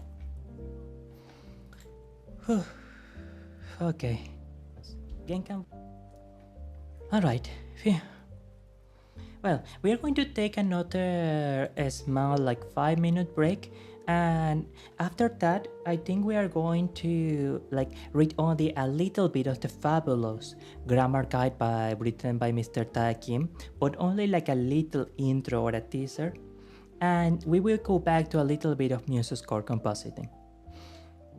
Phew. Okay, yeah.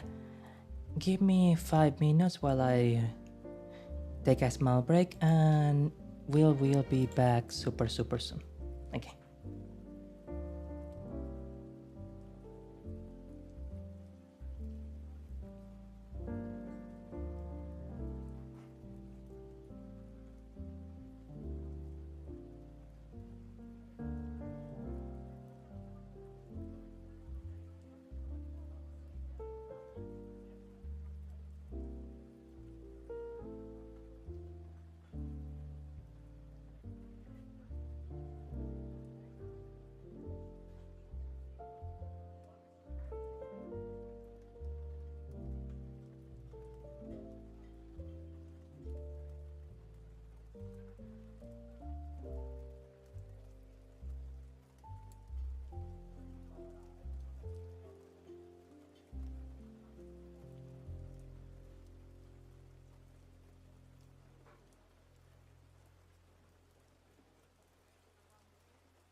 Okay, we're about ready to start.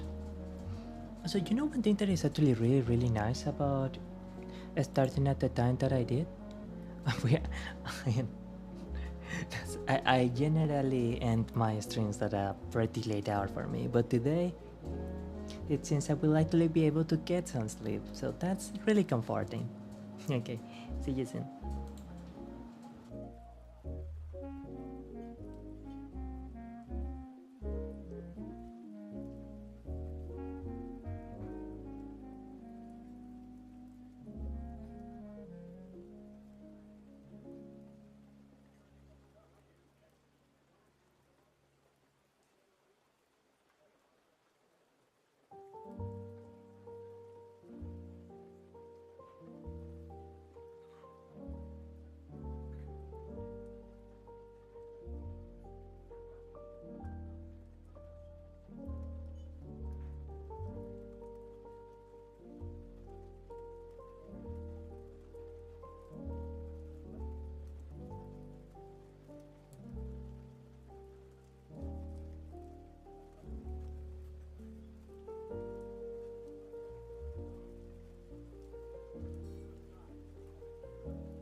Alright, I really do apologize. I took a little bit longer than I thought I would. But well, I guess taking longer breaks is nice if it also means we can string a bit longer, right? Are you gonna free people from pre-rolls here? Beautiful. And now I'm going to shut up the ceiling fan.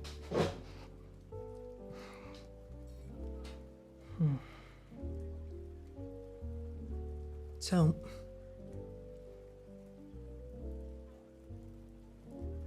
I will admit to you to feeling a considerable wave of nostalgia now that I am actually looking at this the book of Japanese grammar guide written by Tai Kim. The reason why is because in one of my very first streams, I think it was actually my second ever stream if I recall correctly, I was checking this very same book when I was doing a Japanese learning session. Um, sorry. And of course, I was starting in that stream. It was nowhere near as good as the streams are now. Not that the streams right now are particularly good either. Um, and sorry, I wasn't expecting anything out of it. Of course, it was only my second stream, but I was surprised that someone from Japan actually came by, a Japanese person. Stopped by and they congratulated me for studying the language, and they said a few things, very supporting things in Japanese. I didn't realize it at the time, but it was probably quite indicative of how my path as a Vtuber was going to unfold. I could not believe that I was so fortunate as to have crossed paths with such a sweet person.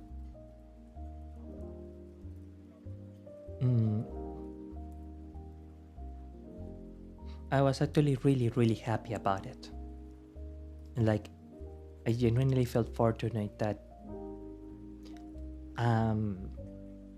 someone so supported, someone so sweet, and especially someone that seemed to really cheer me on, in this case in studying their language. Just stopped by and said some very nice stuff. I even got to learn a little bit of Japanese through this person. And they said something in Japanese. I used Google Translate, and then I said, "Oh, okay, so they're saying this. Oh, thank you so much. Arigato, arigato." And then I put myself a few words in Google Translate, and we had a few nice conversations through that. It was really sweet. It was really sweet. Now, do you wonder how the nitty-gritty of learning a language looks like in the non-fancy, non-Duolingo way? This is how it looks like. The dry, simple, but effective, solid way of learning a language. There is a general concept, there are subtopics, and we go through these subtopics one by one. We go laying the bricks of knowledge until eventually, someday in the future, we had a whole house built of speaking Japanese. Now, sorry, it might not always look fancy. There might be a lot of repetition involved. There might be a lot of practice involved. But it's something that we can one day get to. Another important point to mention: if I place Japanese learning as my primary topic, I am likely to be studying far more often than I do streams of learning Japanese. If you have an objective of learning a language, I will hope that you do similar. I will hope that you do not limit your study of the language only to when I or another channel is posting or streaming something. This is more of an occasional checkpoint where we both touch on what we had been studying independently. Because one of the things that can help language learning the most is consistency. Not necessarily daily consistency, but some type of consistency. And because I don't want to be solely a language learning channel, I simply cannot afford to stream studying studying Japanese every week. I hope you understand. Now, I will only read a few pages of Mr. Takin's introduction, and then we will skip to the what we could call the practice. And again, as Takin himself says he or she, I don't know, says in the introduction of the book, take this as a springboard. Don't take it as a hard rule. This book is something that you use to choose a particular topic you want to focus on more, and then you explore more about the topic. And this book also gives you the information where you can go understanding more about it. But it is not something that you have to go, okay, chapter 1, then chapter 2, then chapter 3, etc. It is not necessarily ordered in that way. Of course, the more obscure and complex elements are around the end of the book, the later chapters. And the more basic stuff is at the start. But this is a book that is meant for you to skip up and down, for you to refer to specific chapters, and for you to take a pause between readings. This is an instruction manual. It's not an ordered narrative. It's meant to serve you and your particular needs.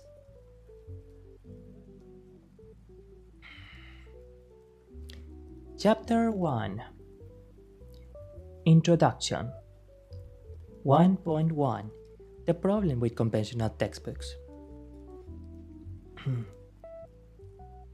The problem with conventional textbooks is that they often have the following goals. 1. They want readers to be able to use functional and polite Japanese as quickly as possible. They don't want to scare away readers with terrifying Japanese script and Chinese characters. And 3. They want to teach you how to say English phrases in Japanese.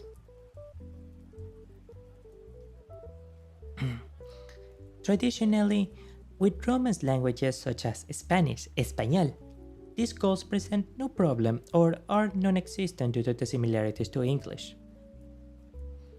However, because Japanese is different in just about every way, down to the fundamental ways of thinking, these goals create many of the confusing textbooks you see today.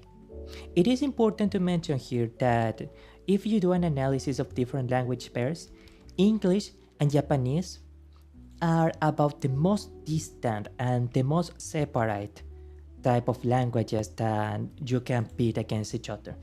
Japanese and English are truly as different and as distant as two languages can be.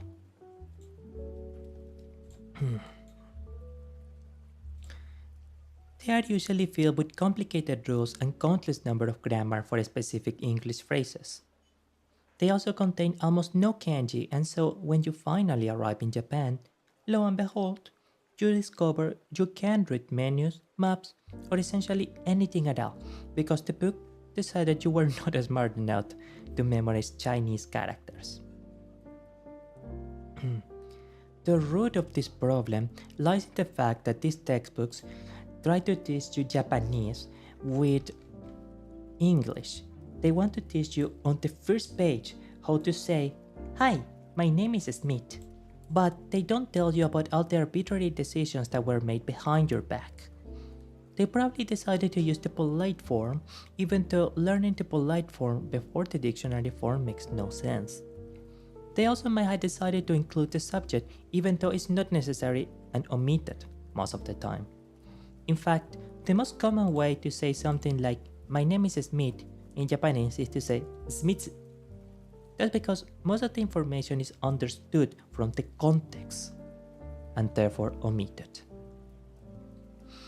But do most textbooks explain the way things work in Japanese fundamentally? No. Because they are too busy trying to push you out the door with useful phrases right off the bat. The result is a confusing mess of, use this if you want to say this type of text, and the reader is left with a feeling of confusion about how things actually work. The solution to this problem is to explain Japanese from a Japanese point of view.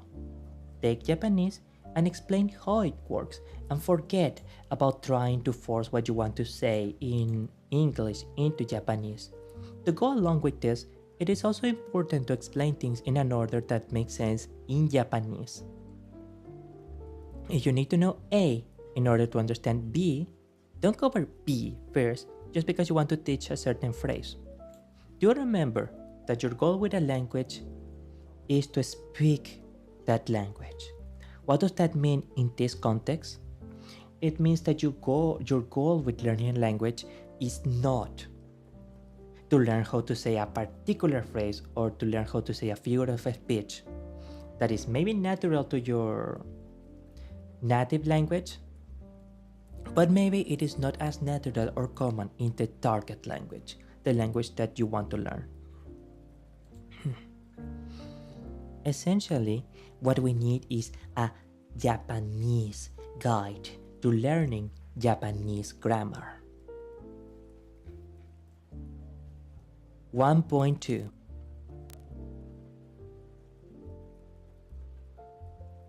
This guide is an attempt to systematically build up the grammatical structures that make up the Japanese language in a way that makes sense in Japanese. It might not be a practical tool for quickly learning immediately usable phrases, such as for travel. However, it will logically create successive building blocks that will result in a solid grammatical foundation. This is why I love this book so much, by the way.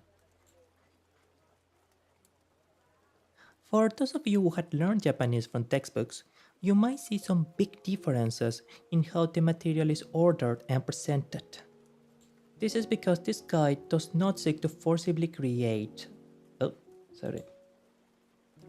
artificial ties between English and Japanese by presenting the material in a way that makes sense in English.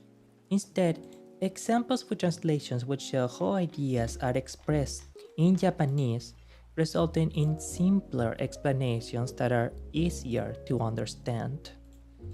In the beginning, the English translations for the example will also be as literal as possible to convey the Japanese sense of the meaning. This will often result in grammatically incorrect translations in English. For example, the translations might not have a subject because Japanese does not require one. In addition, since the articles T and A do not exist in Japanese, the translation will not happen as well. And since Japanese does not distinguish between a future action and a general statement, such as I will go to the store versus I go to the store, no distinction will necessarily be made in the translation. Well, right off the bat, we already see some amazing differences between the way English is spoken compared to Japanese, do we not? Quite astounding this is.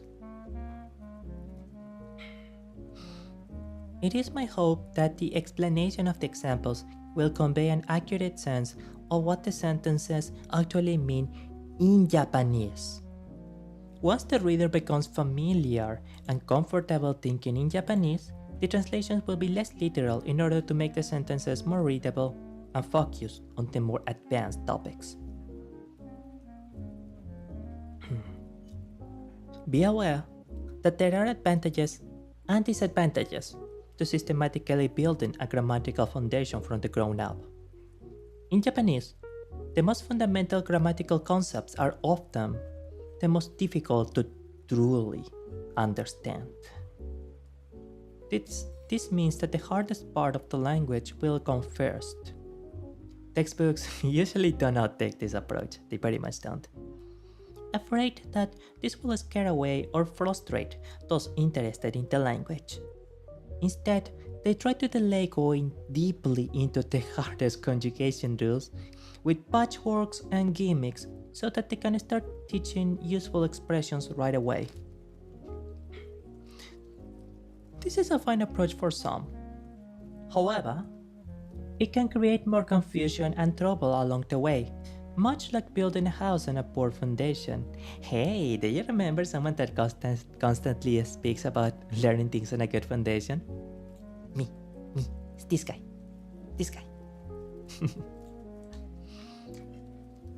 The hard parts must be covered no matter what. However, if you cover them in the beginning, the easier parts will be all that much easier because they'll fit nicely on top of the foundation you had built. Japanese is syntactically much more consistent than English. If you learn the hardest conjugation rules, most of the remaining grammar builds upon similar or identical rules. The only difficult part from there on is sorting out and remembering all the various possible expressions and combinations in order to use them in the correct situations. As a small note, you will see half brackets like this in text. These are the Japanese versions of quotation marks. Your next line will be, "Wow, I did not know that." "Wow, I did not know that." "Nani?"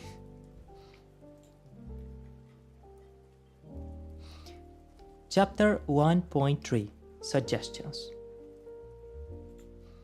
Here's my advice for practicing Japanese. If you find yourself trying to figure out how to say an English thought in Japanese, save yourself the trouble and stop. Because no, what the fuck did you do? You fucking dumb. Never do that again, Brave Browser. You dumb fucking. Sorry about that. Just one moment.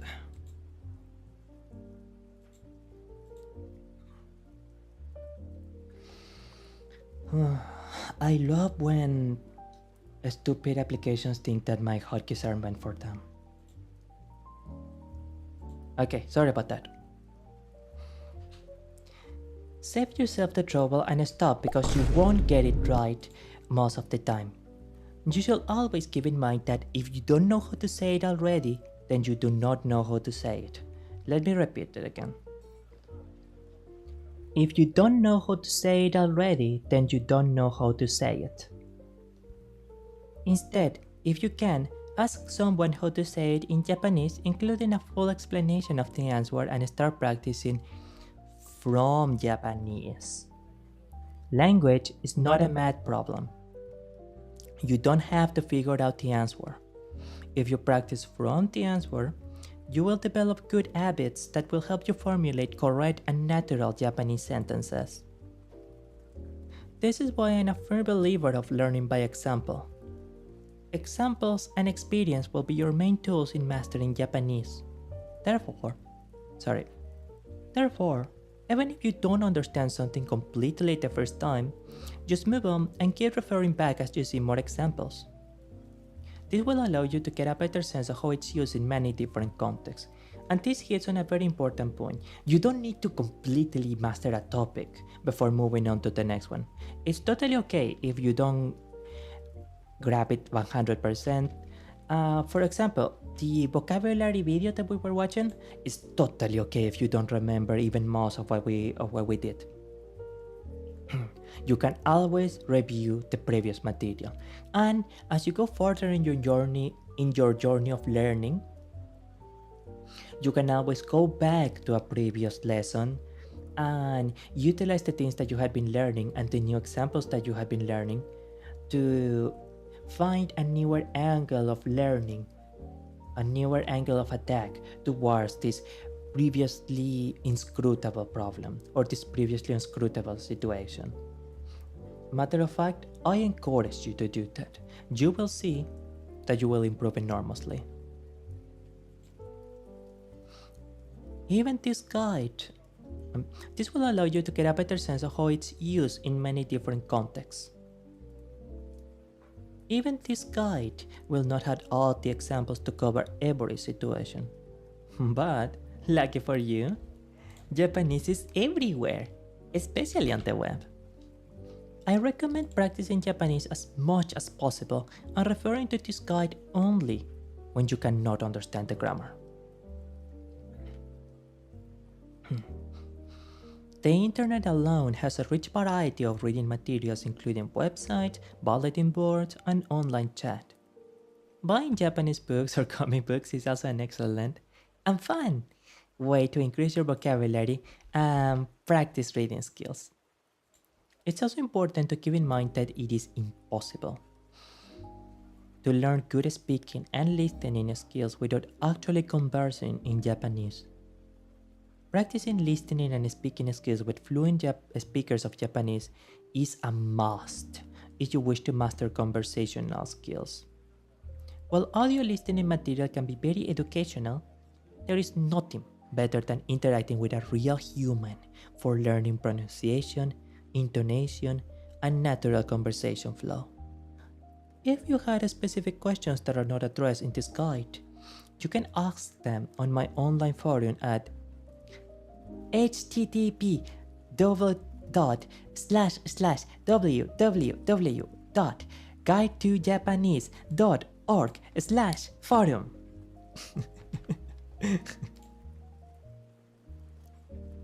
Do not feel discouraged by the vast amount of material that you will need to master.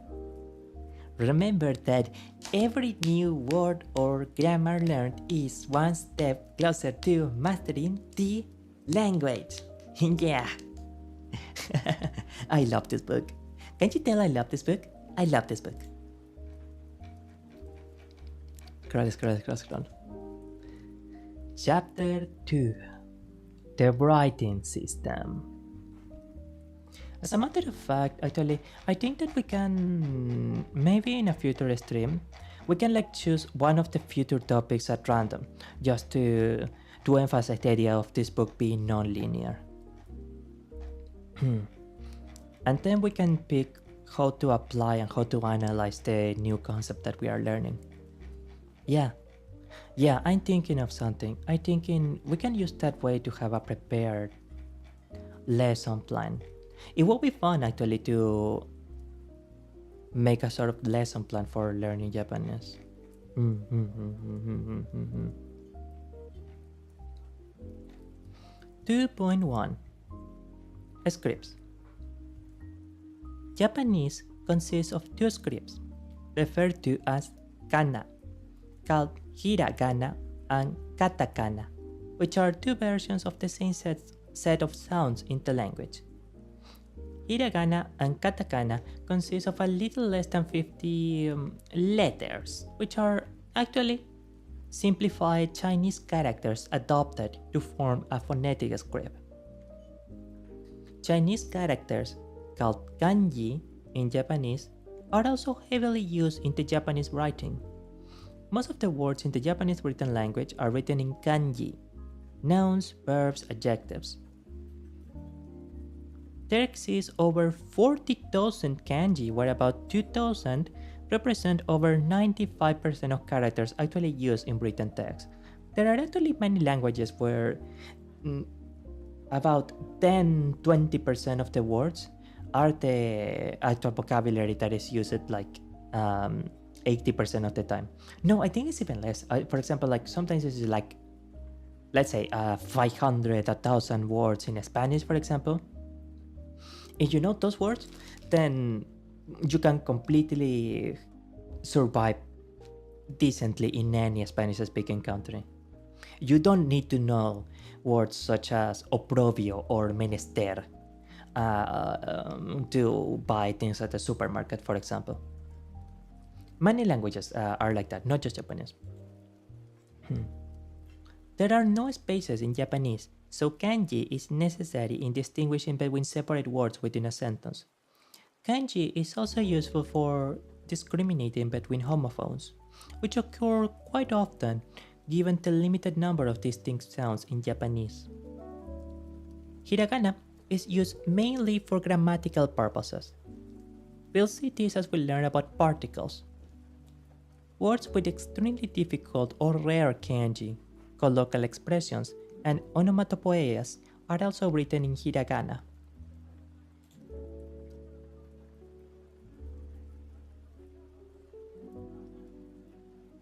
Excusa. It's also often used for beginning Japanese students and children, in place of kanji they don't know. While katakana represents the same sounds as hiragana, it is mainly used to represent newer words imported from Western countries, since there are no kanji associated with words based on the Roman alphabet. The next three sections will cover hiragana, katakana, and kanji.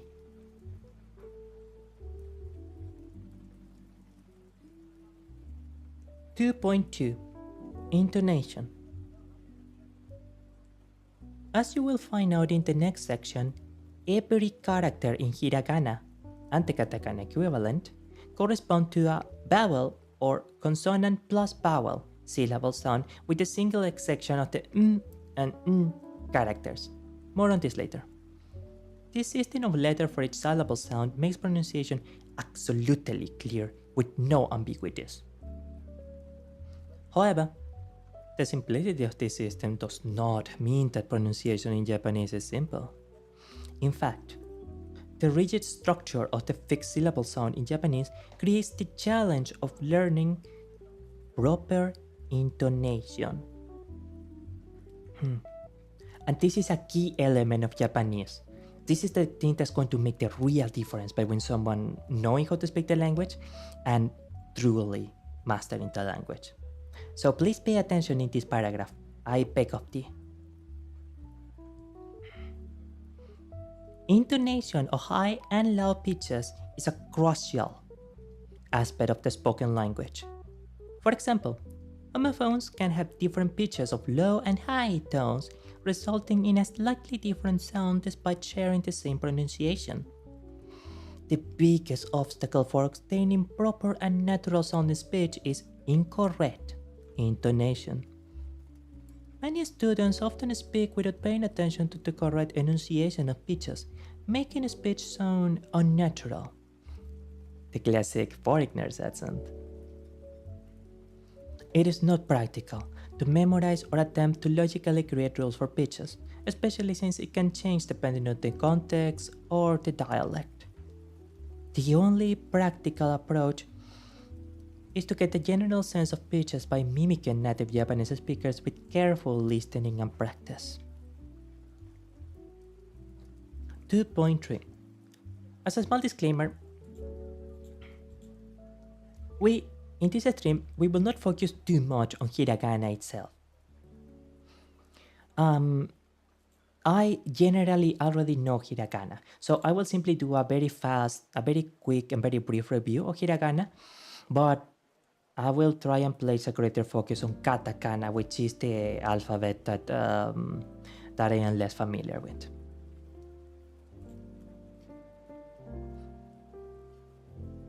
Hiragana is the basic Japanese phonetic script. It represents every sound in the Japanese language. Therefore, you can theoretically write everything in hiragana. However, because Japanese is written with no spaces, this will create nearly indecipherable text. Below, you will find a table of hiragana and similar sounding English consonant vowel pronunciations. It is read up to down and right to left, which is how most Japanese books are written. In Japanese, writing the strokes in the correct order and direction is important, especially for kanji. Because handwritten letters look slightly different from typed letters, just like how,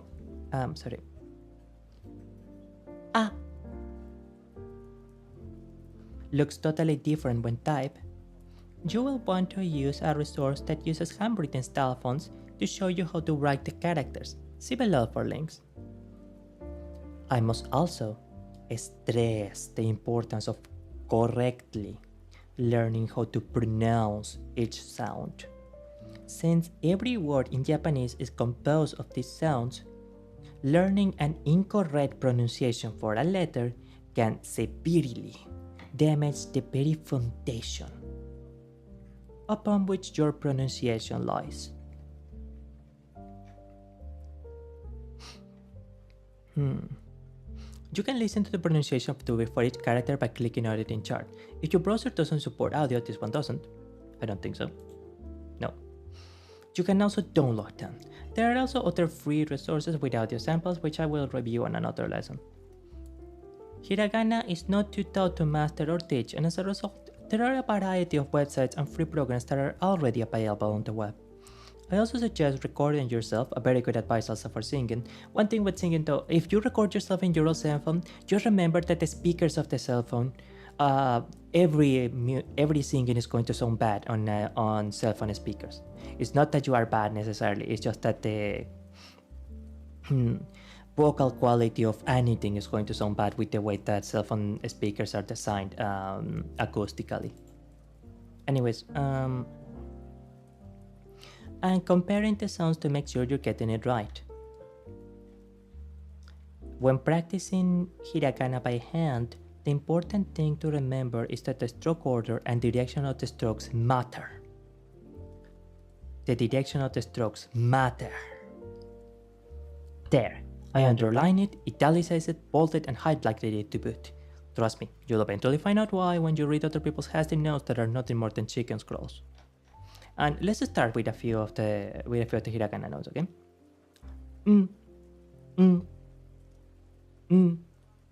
This N, you should think of it as a vibration on the tip of your nose, on the tip of the bridge of your nose.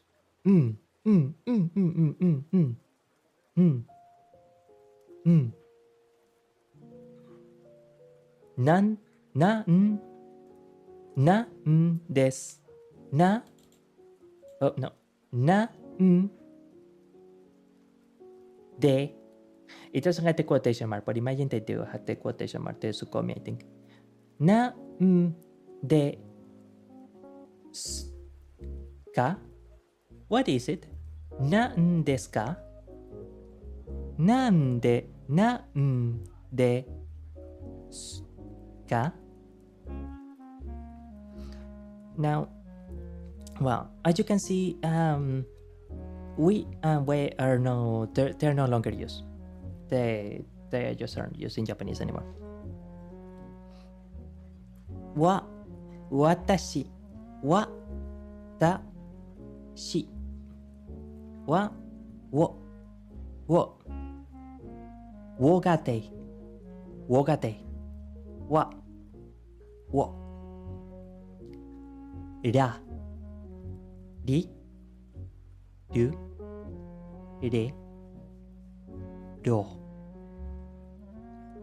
You just have to repeat the sound, the hiragana sound, and look at the symbol. You need to associate the specific sound with this specific symbol. Da, di, ru, do, da, ru, ru, re, rengao, re, ro, ro. Ya, yatta, yada. Yeah. You. Think of it as just like when you were learning to speak, to write in English. Technically, this letter A is just a symbol. It just means automatically something to us because we had learned to associate it with the sound A, or A, or A, etc. No sound for G or J. You. Yukita. Yukita. Yuki. Yo. Yoru. Yo. Yokai. Ma. Me. Again, I guess there aren't like there are some tricks, but at the heart of it, it's simply associating the sound with the symbol. Mi, mu, musukashi, musukashi da kedo. Mu, me, megane. 私はメガネ好き大好き。もういない。もったいな。ものは美しいものは。は or わ。ha can also be pronounced as y in a specific context when it demarcates the nucleus of a line, like what is the main subject of a line, but we're going to see that later. Ha, hi, fu, he, heta ne, heta.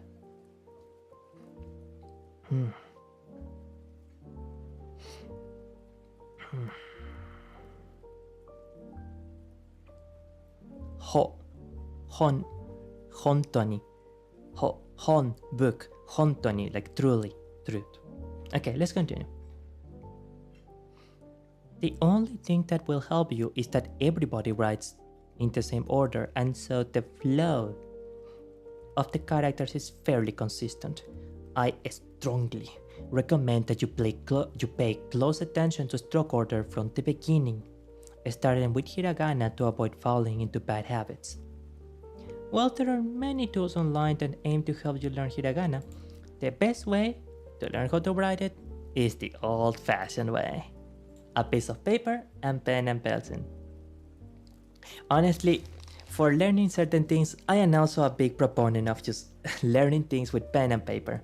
Sometimes that really helps, that really is solid. It's okay if you are unwilling or unable to do it with pen and paper for some things, like writing the letter again and again and again, or the hiragana in this case. But if you can, beautiful, amazing.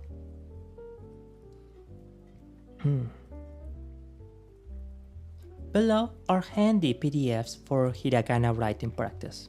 And here we had links here.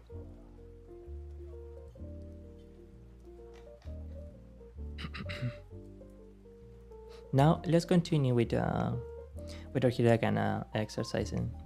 Nani? Nani?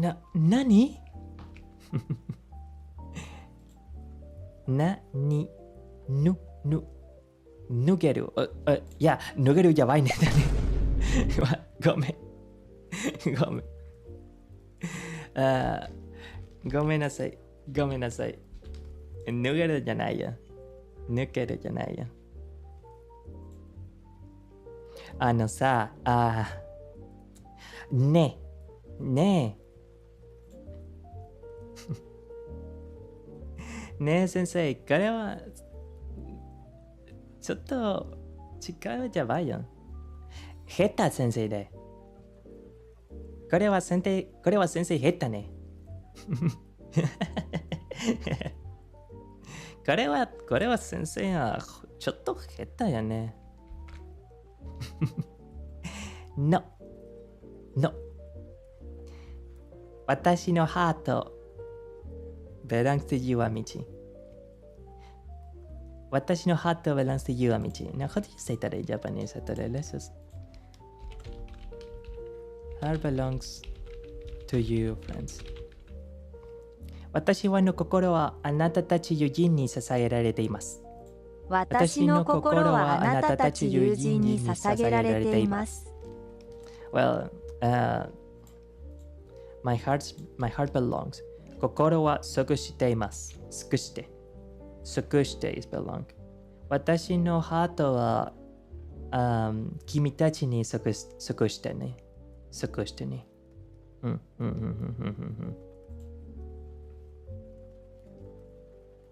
だから、ち。You will notice there is a difference here between chi and she. Hiragana for Hoshimachi Suisei-san, right? You will see Hoshi Ma Chi. Chi with T. Chi. Sa. ごめん。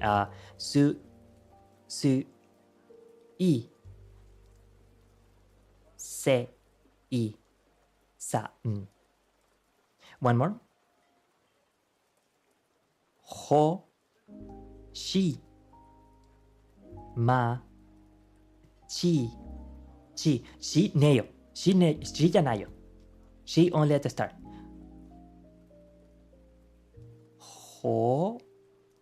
ごめん。ほしまち。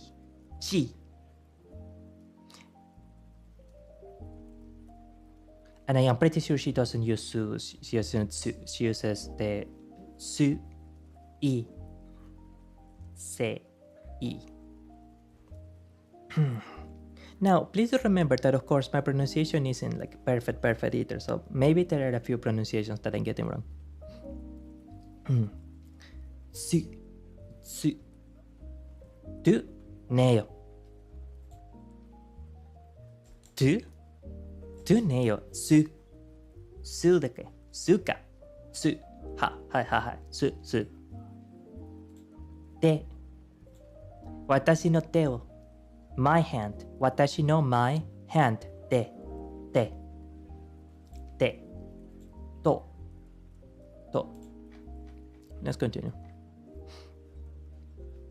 As an aside, an old Japanese poem called Iroha, right?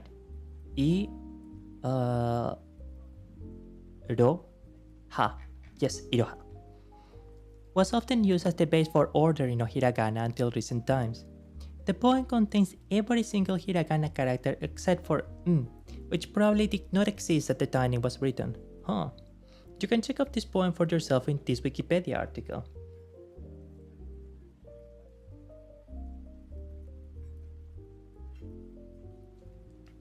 Faded, we will. I'm just gonna hide this window here for a moment. And yes, open the link. That's why I clicked on it, don't you think? Oh no, this isn't kanji. Oh no, this is actually some kind of ancient Chinese writing, okay.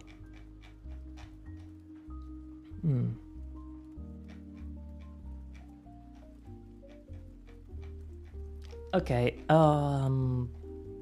ooh.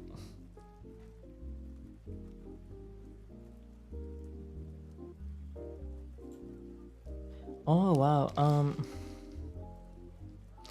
and apparently in Japanese music they don't use do re mi fa sol la si do. They rather use the iroha numbering or apparently they use katakana for the phrasing in music notes. Do re mi fa sol la si do ha ni ho e to iro. Fascinating. 1、2、1つ、2つ、3つ、4つ、ごめん。5つ、5つ、いや、4つオクテーブ、は、4つオクテーブで、5つ、3つオクターブファ。3つオクターブヘ。Huh. Okay, let's try and read the poem actually.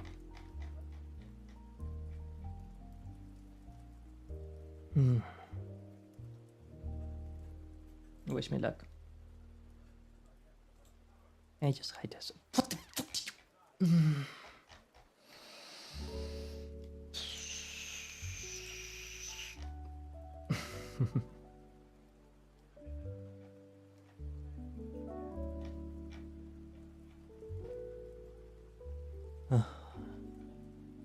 Okay, let's read the poem.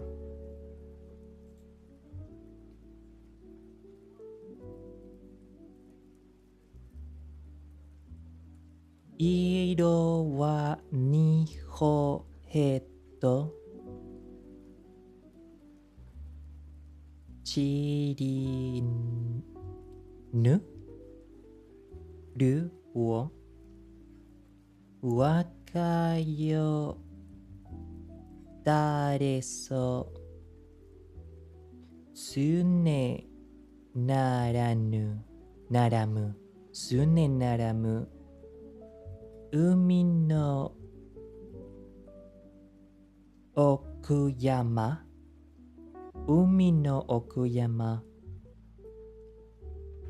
ke fukoete asaki yume mishi uefi mosesu.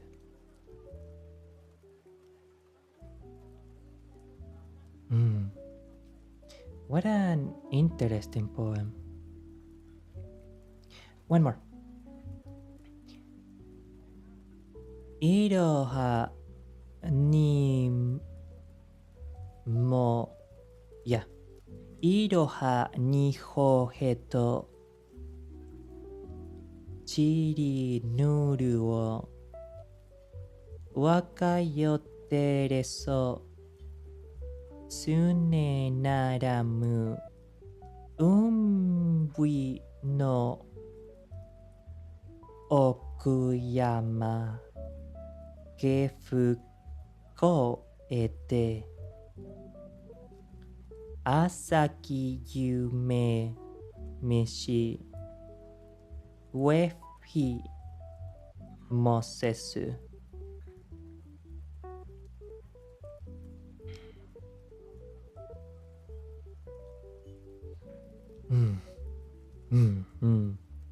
Okay, one more.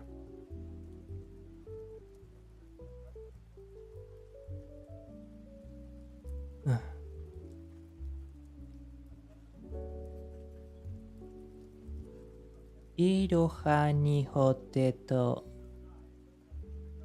shinrinuru wo wakayo tereso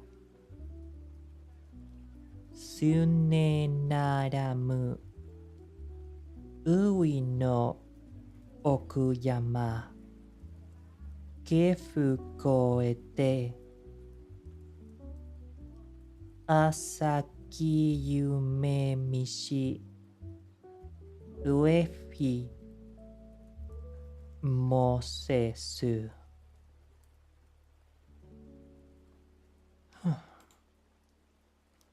Okay. I know the translation is there, but I will admit I'm not fully understanding the poem, even with the translation. I do assume it has a lot of esoteric meaning to it. Sorry, a lot of symbolic meaning to it. Okay, let's go back to the...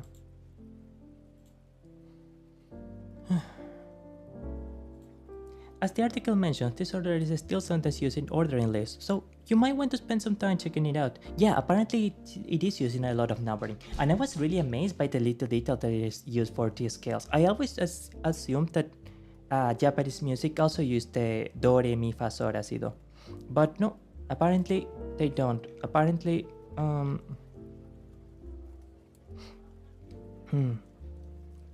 ha, ni, ho, he, to, iro. Ha, ni, ho, e, to, i, do, i, do. Well, this certainly will take a while for me to get used to.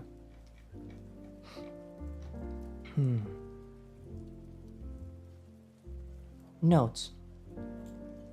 Except for shi, ad, za, gomen. Well, maybe I do need to practice a little bit on my hiragana then. Chi, chi, ha. Aside from shi, chi, su, you can get a sense of how each letter is pronounced by matching the consonant on the top row to the vowel. For example, ki will become ki, and you, and so on. As you might see, not all sounds match the way our consonant system works. As written in the table, chi is pronounced chi and this is pronounced su. Er or L sound in Japanese is quite different from any sound in English. It involves more of a roll and a clip by hitting the roof of your mouth with your tongue. La la la la la la. Pay careful attention to that whole column. Oh yeah, in English they don't actually hit the roof of the mouth, huh? En español sí recorremos bastante nuestras R's. Rico. But in Japanese, no, we need to pay careful attention to that whole column. If I pronounce correct English, not Japanese, sorry, English, I never actually touched my tongue to the roof of my mouth. I had never noticed that before.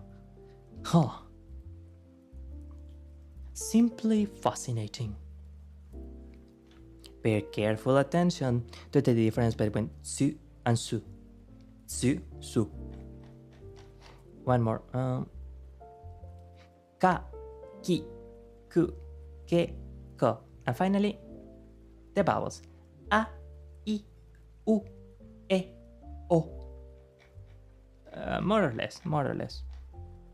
The character is a special character because it is rarely used by itself and does not have a vowel sound. It is attached to another character to add an sound. For example, ka becomes kan instead of ka. Mam becomes man instead of ma, and so on and so forth. You must, let's emphasize this. You must learn the correct stroke order and direction. Use either of the following PDF practice sheets. The Madiot sounds. Okay, I can't do it anymore. I'm gonna take a small break. And we will head out to our final part of today's stream. That is going to be a bit more of musical arrangement. But first, an idol meeting. See you soon, Amici.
Apologies for the lateness, but at least the voice is giving me enough energy to continue.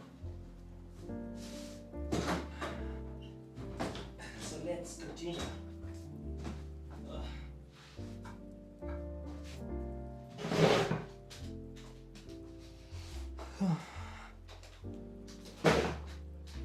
Now, the last thing we had left for blah blah blah. The last thing we had left for today's stream is to a little bit of music comparison, don't we? All right. Being that the case, let's do this quickly. Studio mode, Zatsu transition, and what is? Oh, yeah, let's use this window, I guess. Duolingo. Let's learn Japanese. Here it is.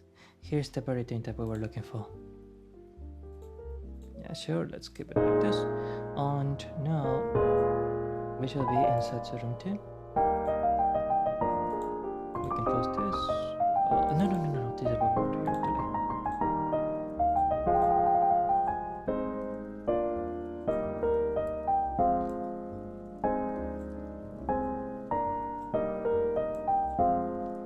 I'm just adjusting the window here just for a moment, please.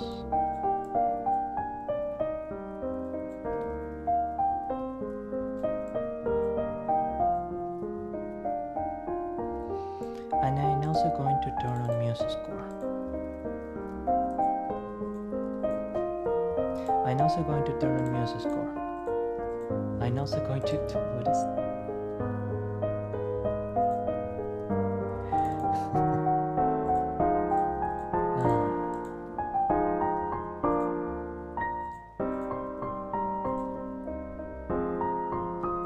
I love the internet.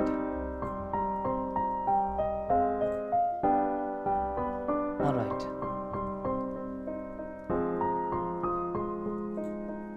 Transition. Beautiful.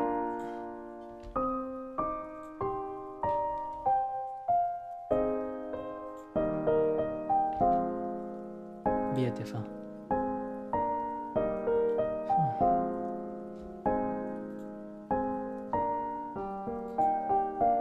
I actually thank this person, by the way, for the beautiful transcription they did. I actually really enjoyed the arrangement.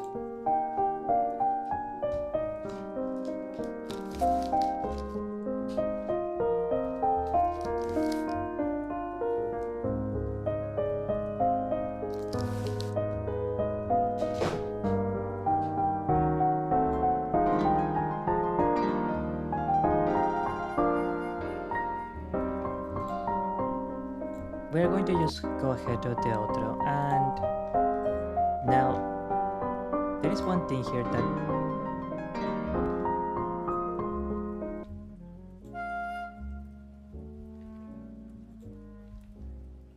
oops, we're going to do a notation here.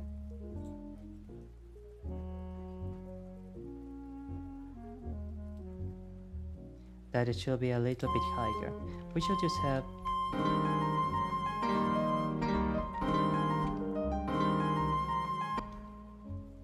but this one should be as a piano.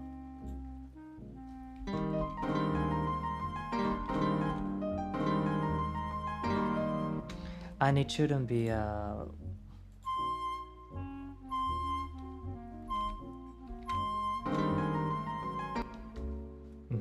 mezzo piano maybe. And I think we should have a decrescendo.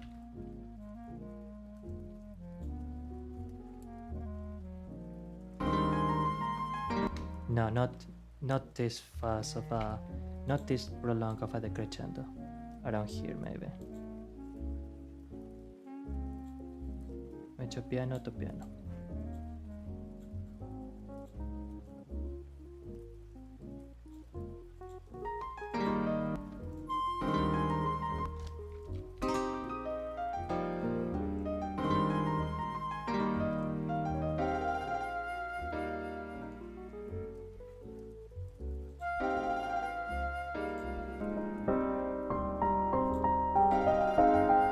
do apologize if I'm probably going to be a little quieter than usual while I am arranging.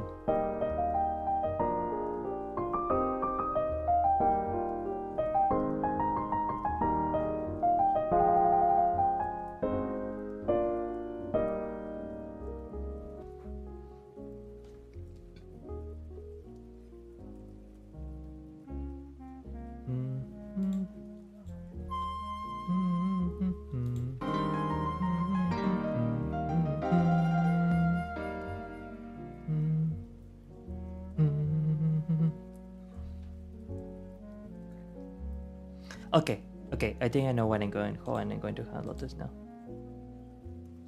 But first, let's do the notation of the main line.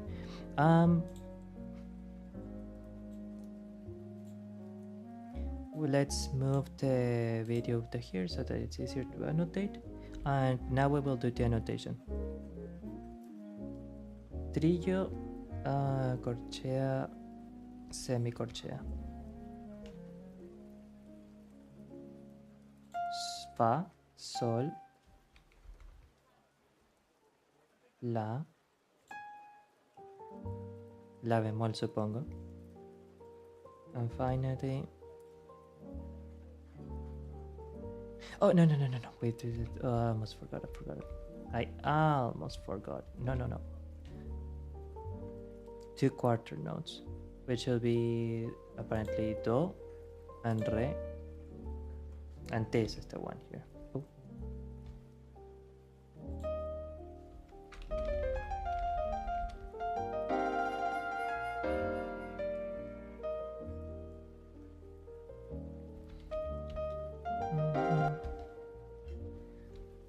This B is actually, there we go, okay.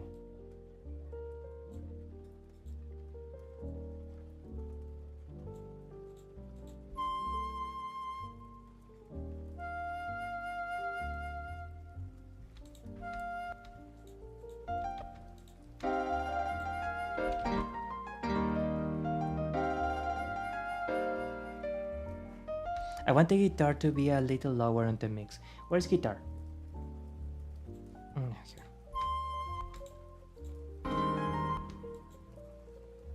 Hey. Okay.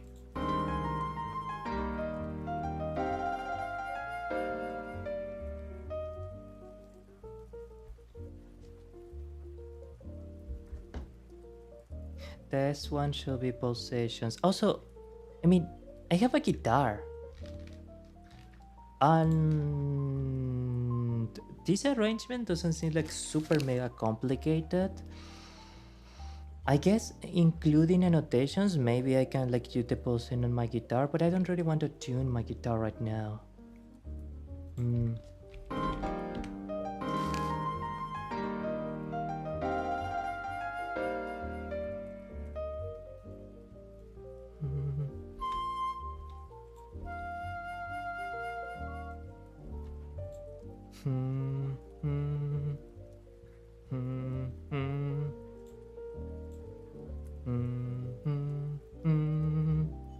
So we're going to make this a corchea, and this is the thing that we take a silence out.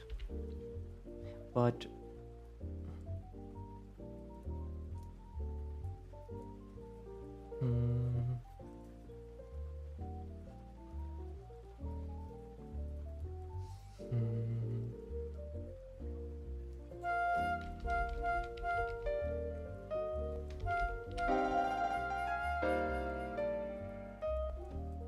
oh, because we changed this to the whole track got changed to pianissimo. Around here, and then this part is changed to piano.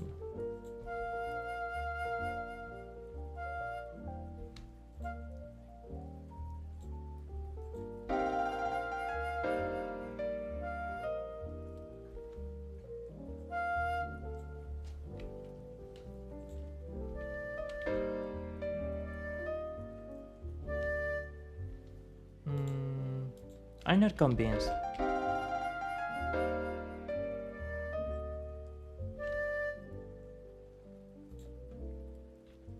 No.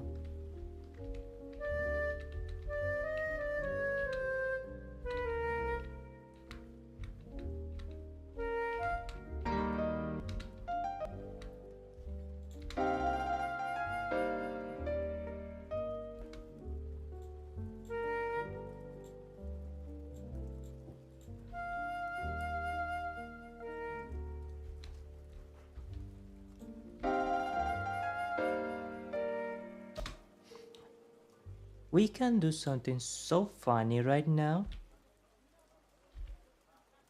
Hmm. Hmm.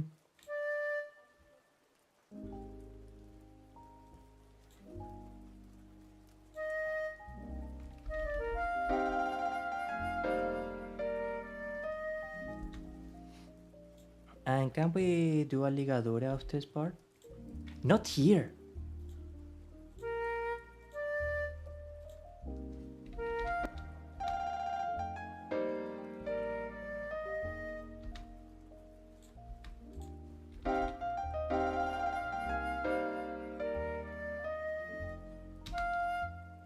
But I think that I want the flute section to be a half time rather than full than quarter. And finally, again a decrescendo to full pianissimo. Not here, please. No. No pianissimo, to pianissimo. Mezzo piano, and then we do a regulator here. Excellent, yes, wonderful. I am beginning to understand you a little more. I really like Muse's score actually. It might not be the most intuitive program in the planet, but it can be plenty fun.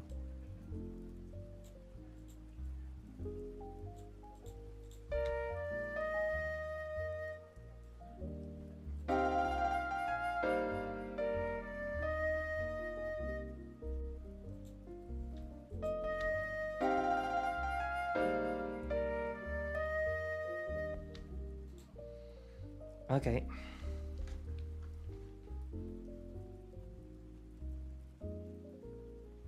Oh, this is the.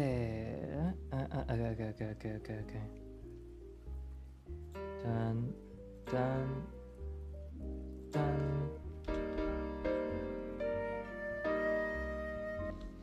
We want the flute to also be a little bit lower, but I guess that.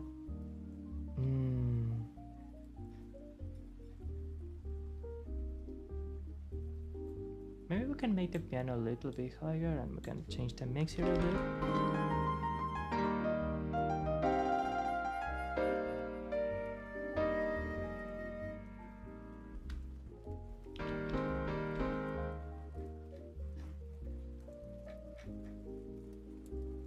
What happens if we... Oh.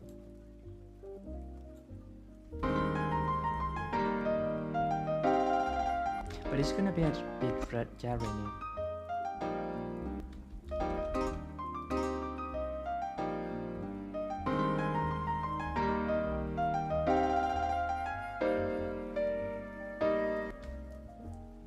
You know what the problematic is? Maybe we should lower the piano intonation.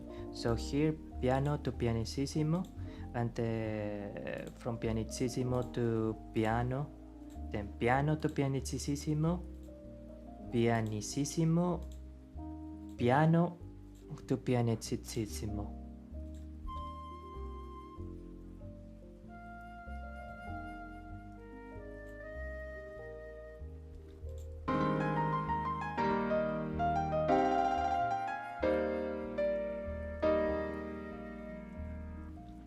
And we can increase the...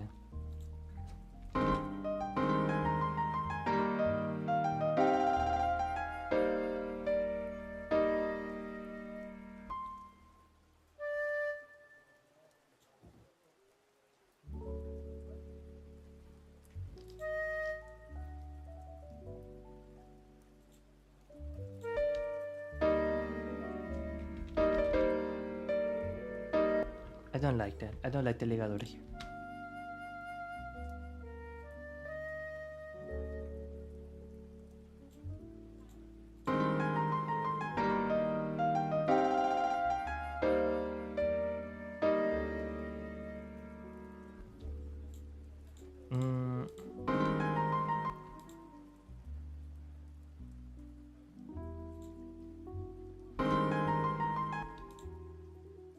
In any case, no.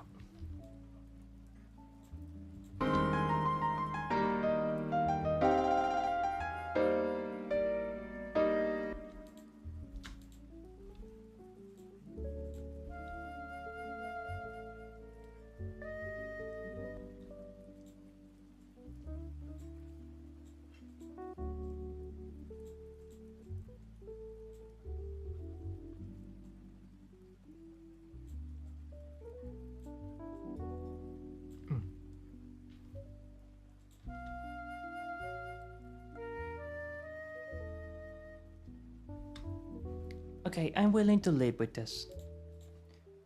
Shark764, grazie mille per essere tornato con la trasmissione. Grazie. As you can see, we are being nerds with big nerd glasses and making arranging music. I am kinda happy with this flute line. I clearly need to work more with dynamics, but okay.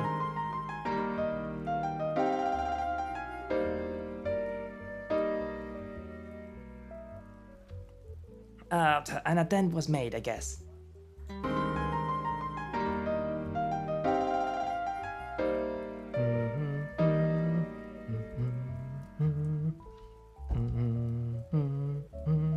And from this side, from this part onwards, it should be, I don't remember when you pluck the string, staccato or whatever it is called. Da-dun, dun, dun, da-dun, dun, dun. Da-dun, dun, dun.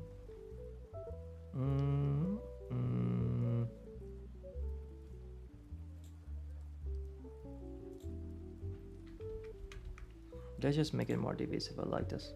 Okay.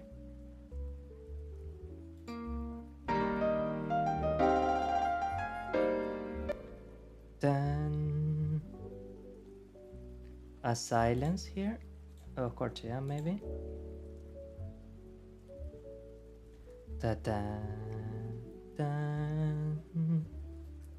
Okay. And now we're just going to repeat this on the oh, we can just like take this part here. We're just gonna copy this. I'm gonna change it to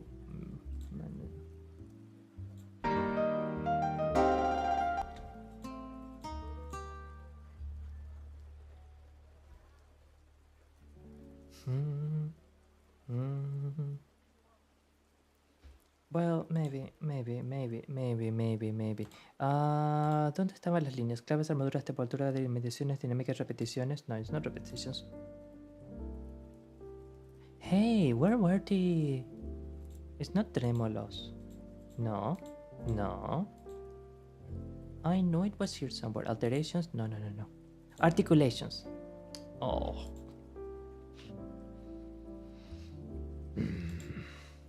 Not barras de compás. Not design is aesthetics. It's not repetitions. I'm not finding ornamentaciones, right? It's totally an ornament. No. Arpegios y glissandos, okay.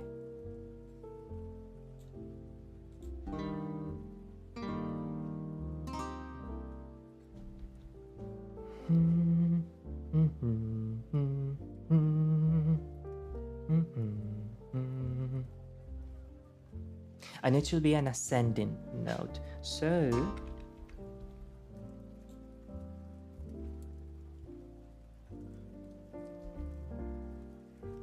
ta-da!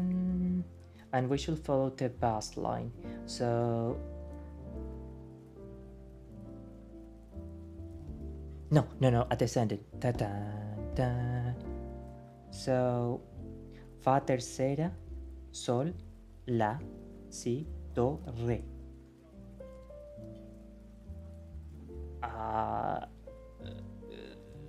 Re tercera. That will be a bit much. Re re cuarta.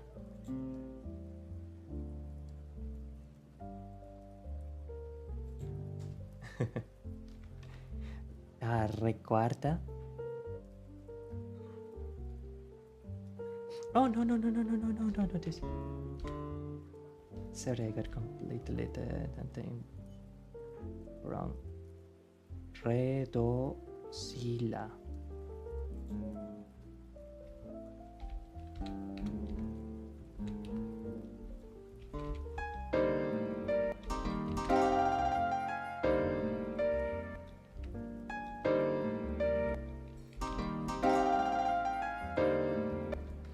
It's just not sounding good with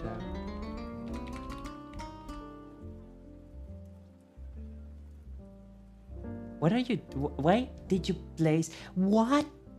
Why? You changed my clave de sol to an octave lower? Muse score. Il atrevimento. Oh.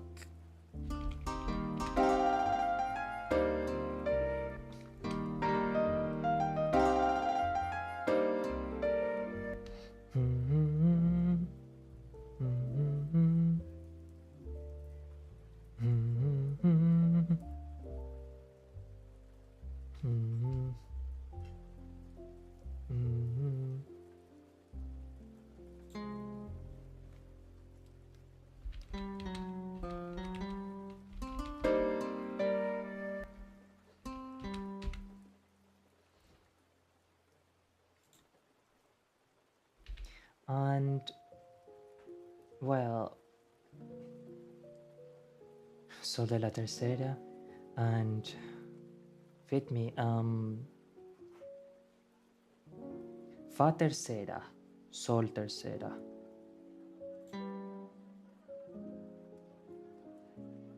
si and si do re mi.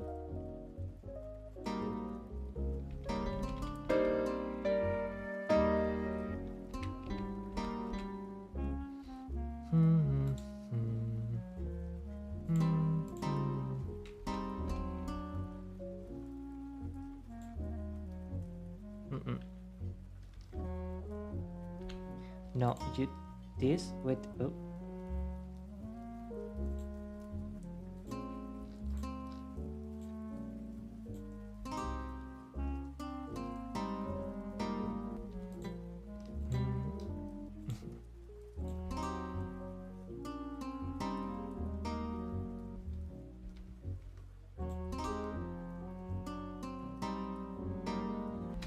No, it needs to maintain the root note, so this is the one thing that we can do.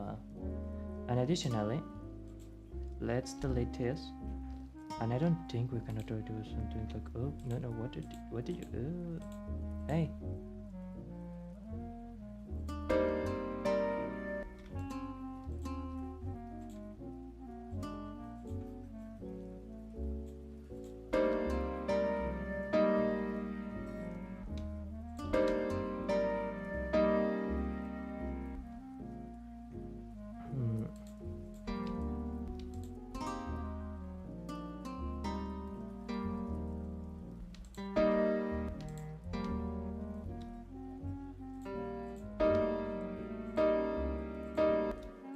Is this the same thing? Do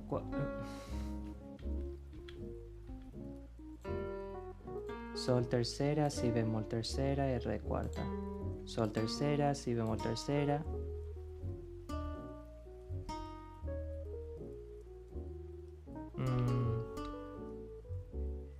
But I can't just change this.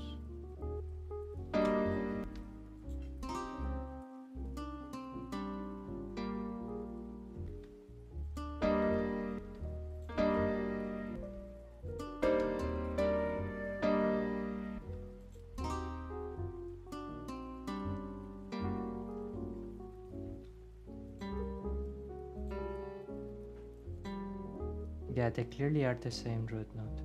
It's just the dynamic that seems to have been altered. But no, it should be the same chord. Sorry, I got completely distracted. Making music tayo. Indeed tayo. But I'm a bit heta, which is apparently Japanese for not very good at making music.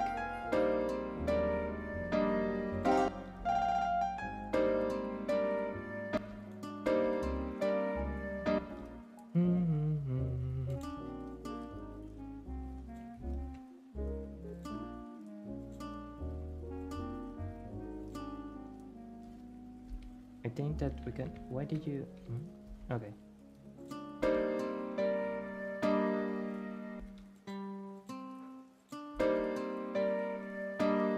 And we can just take out this thing here.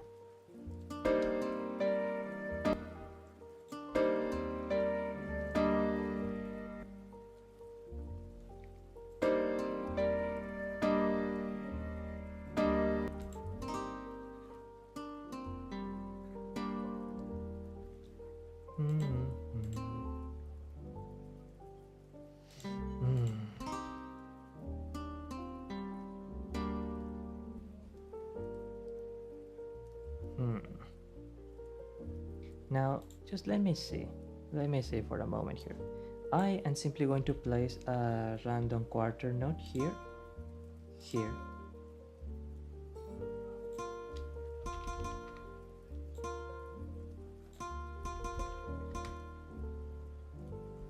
Oh, okay.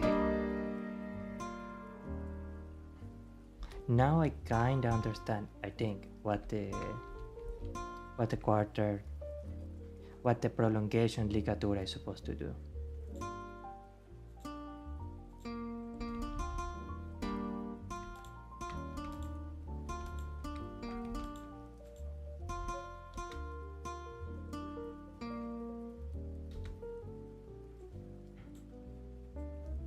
That's weird.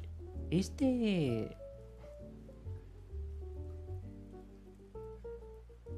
I always thought that the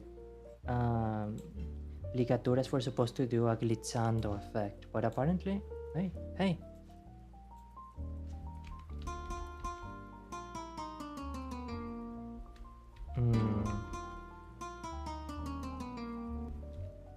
Let's see, I'm just gonna check this real quick. I promise I'll try to make it quick.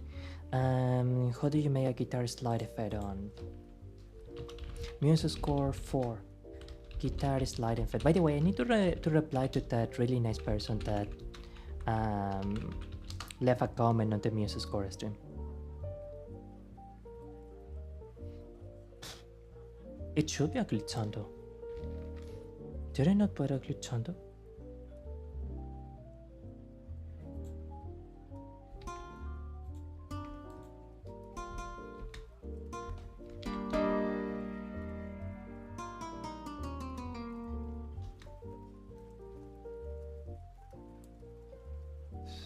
Slide in.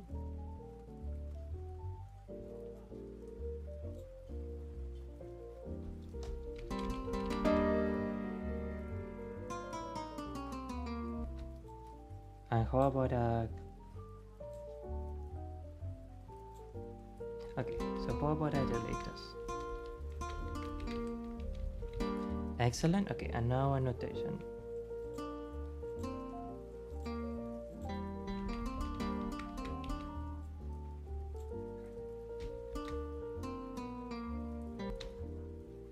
And now we do a slide out.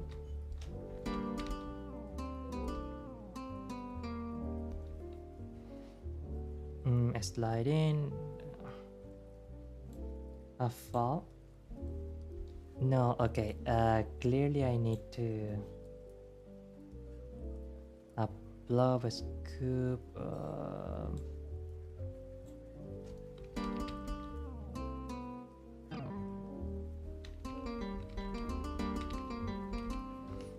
Okay.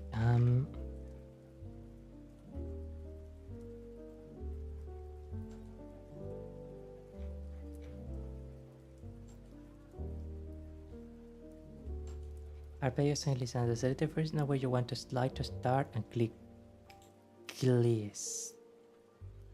You just add the slides without marking, the slide marking without the word.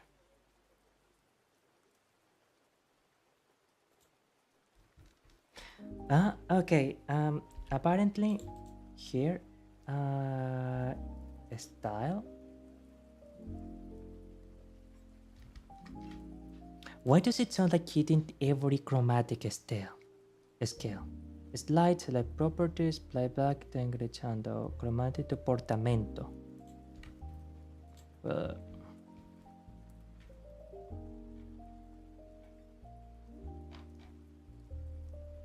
Repeticiones, bendings quizás.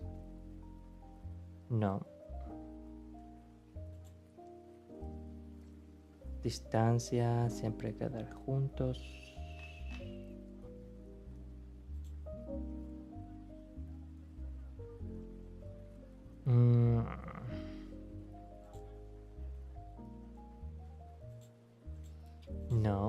No hay partitura, número de compás, sistema.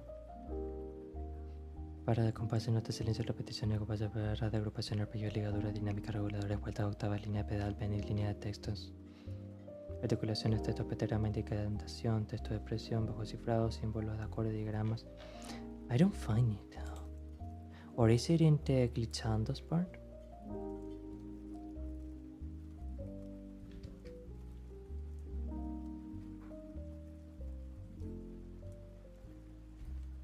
Properties, playback, then glitchando.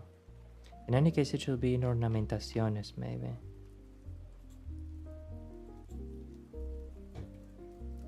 Oh.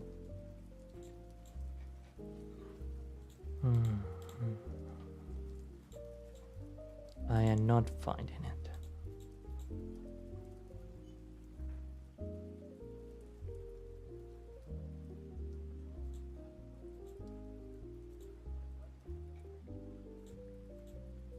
Ensayo bajo cifrado, acordes, diagramas. Oh, we actually have chord diagrams here, don't we?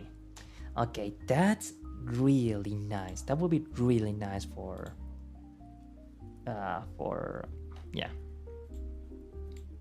guitar, for practicing guitar.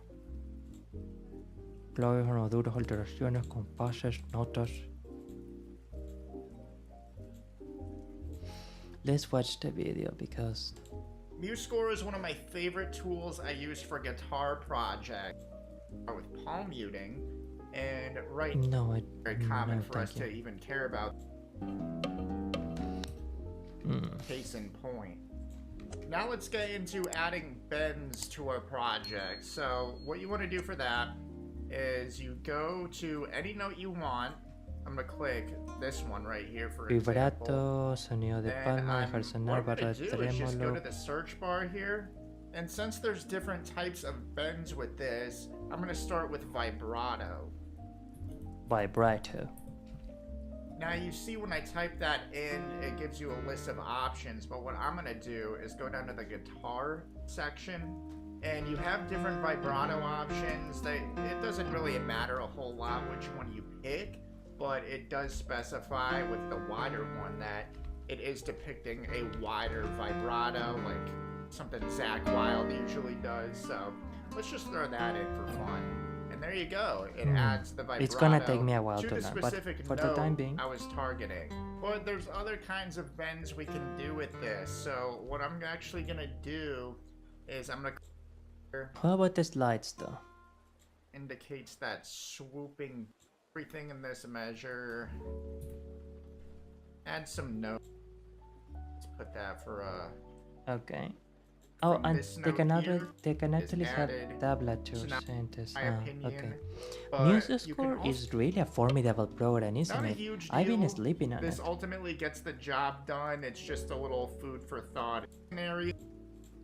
And then go indicate some sort of slide from this note here over to this note right here. And to do that, what you can do to start is add another palette.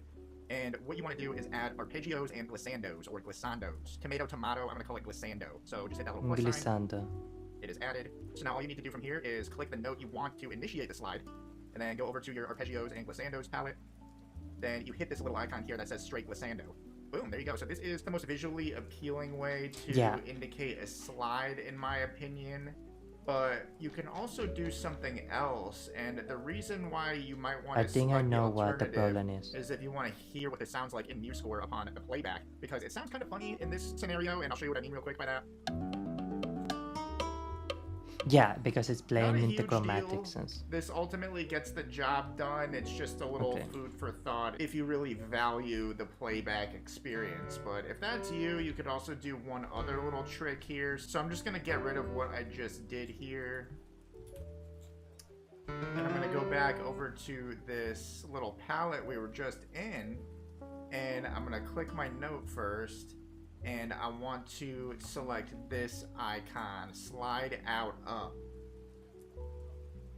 It's essentially the same thing, but it just sounds a little slidier in the program. So here's what that sounds like.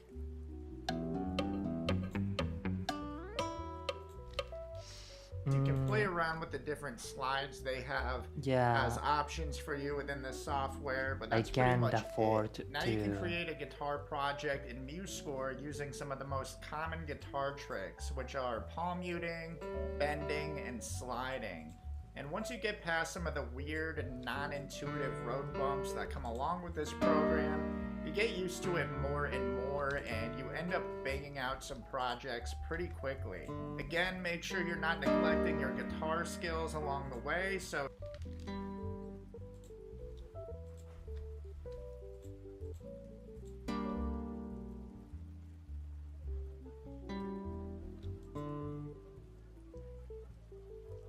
But why does it not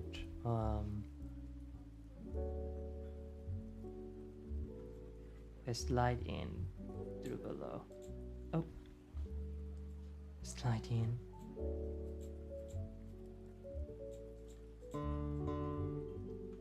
Okay.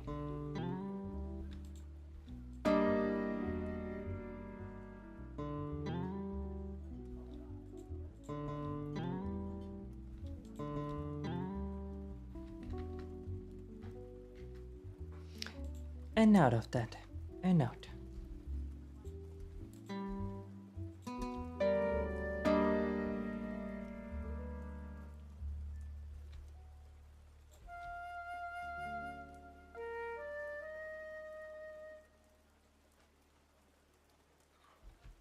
Okay.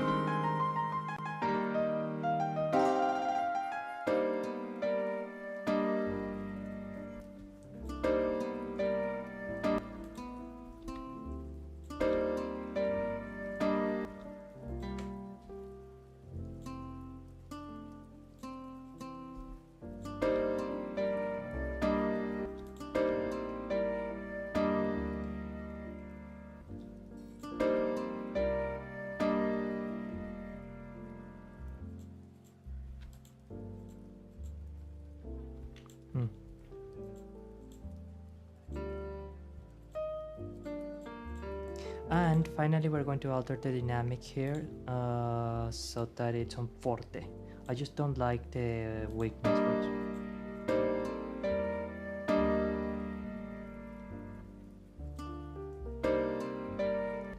And I'm going to place this part as pianissimo and then this part at mezzo piano.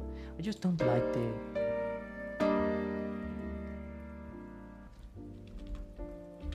I don't know why. I simply don't like the...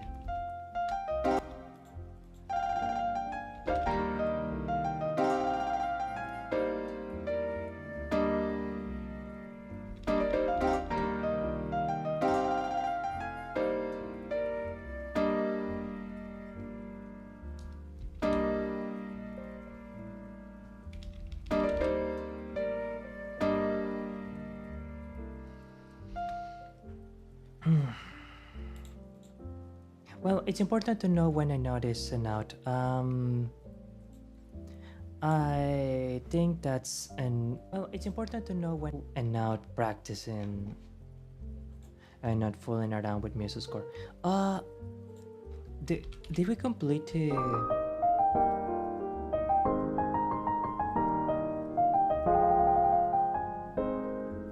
Can I try to do it again?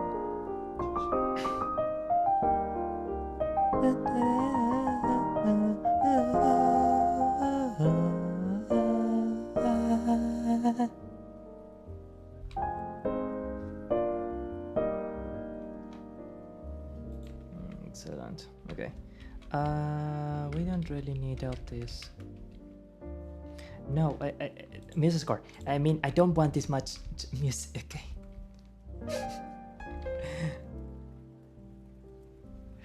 Hey, don't shoot that.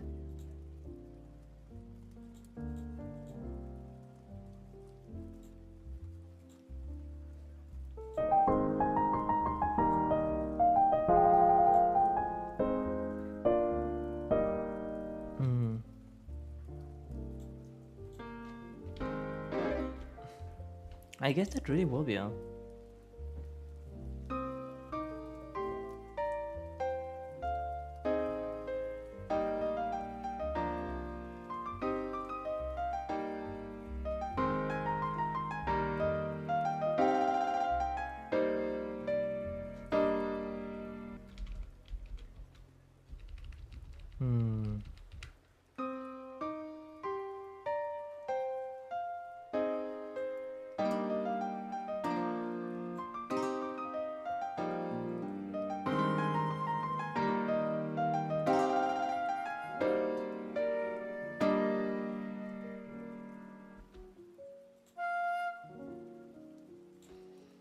mezzo piano, and then this one we'll change it to piano.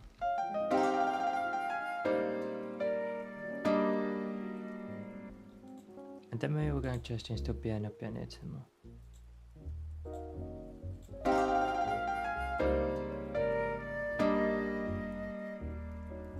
Okay.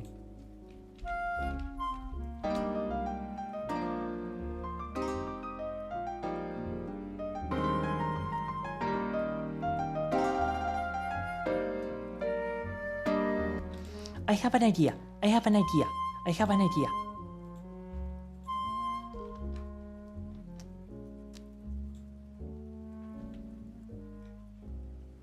Oh, you're such a... Oh, oh you little... Can you now? Okay.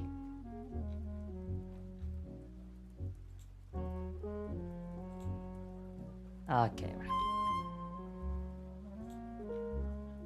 Now, with what does this correspond? Should this be an octave of do sexta? So the uppermost note, mi sexta.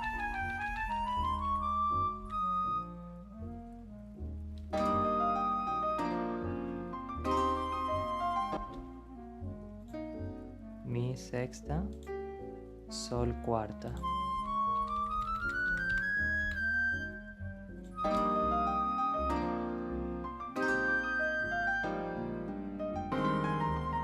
Okay. And let's try and make it a minor second step. So, well, 2 steps, I think. Mi, fa.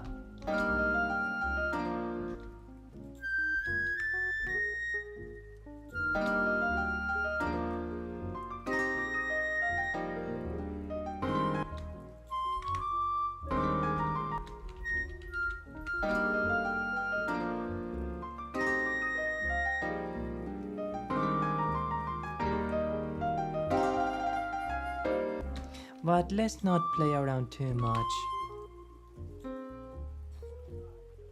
I don't want to risk anything here.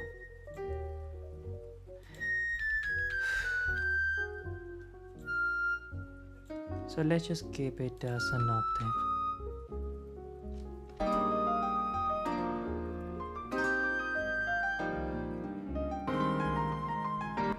And now we copy this beautiful thing. Lord thing. 91.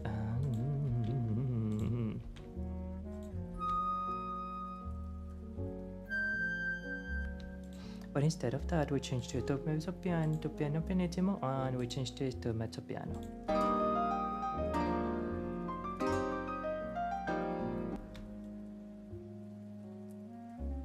Okay, fine. We changed it to fortissimo then.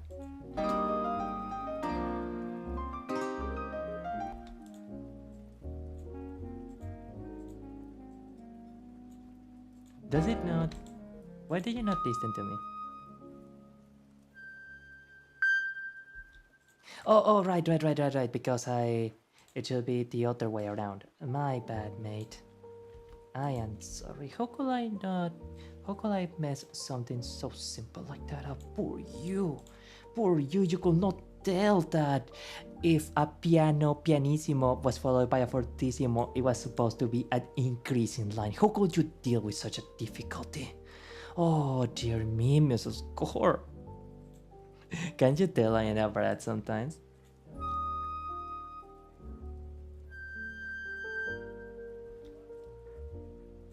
Mezzo piano.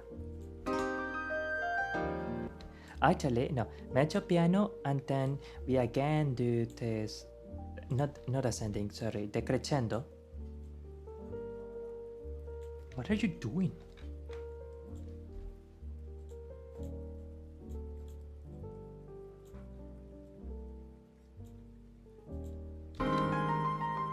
Okay.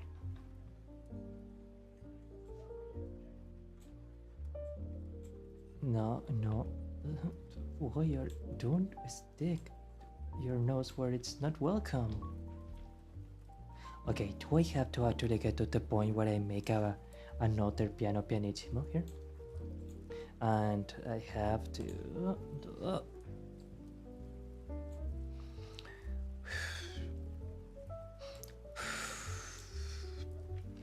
listen to what I tell you to do.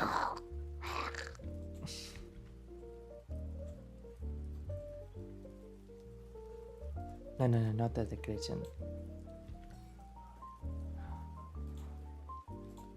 It's actually genuinely amazing how everything is done to be the most unintuitive thing possible. Why in the planet do you craft things that I tell you specifically not to do?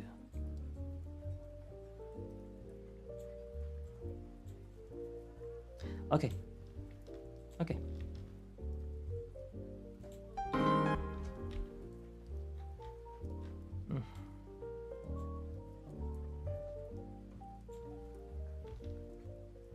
Here and the problem is that we just can't seem to. Oh wait, I think I know what I'm going to do here. I have to do another copy of the pianissimo thingy here.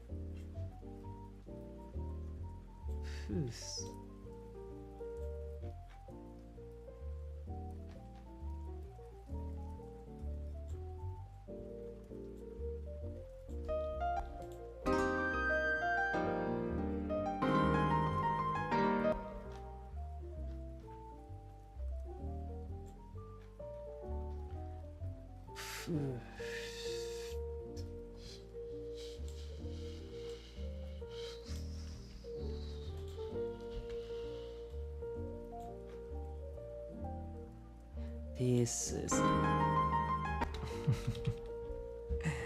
oh, what a program.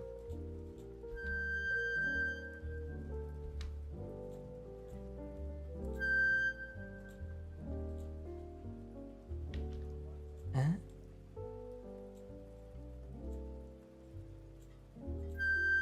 You freaking I crying. I cry.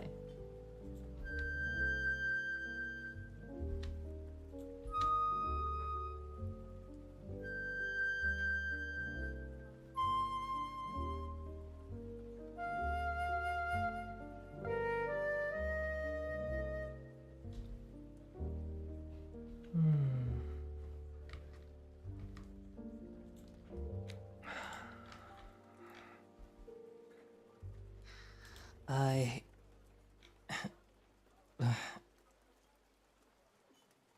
Muse's got is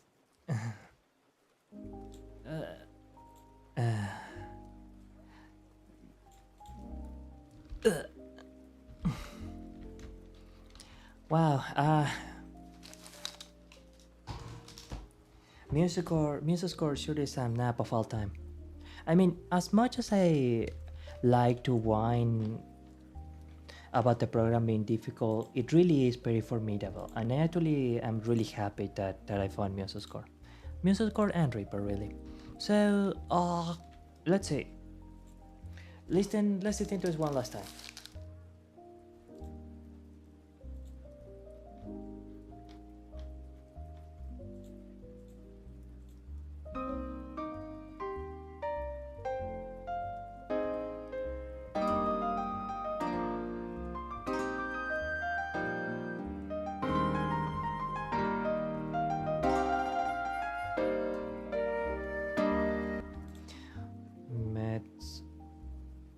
Mezzo piano to mezzo forte.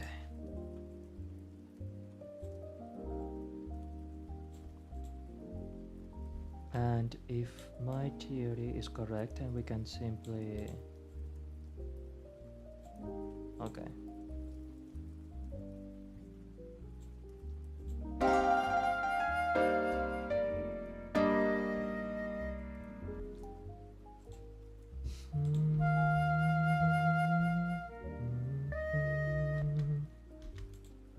Can we straight up here?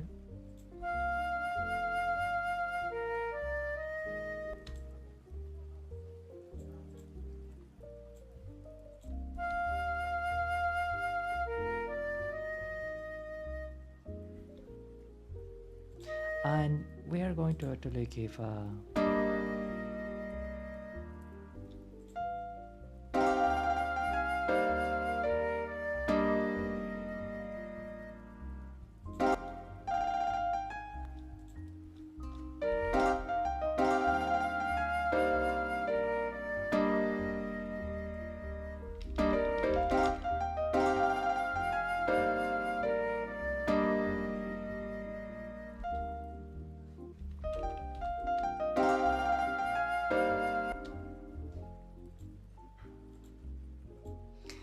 piano, pianissimo.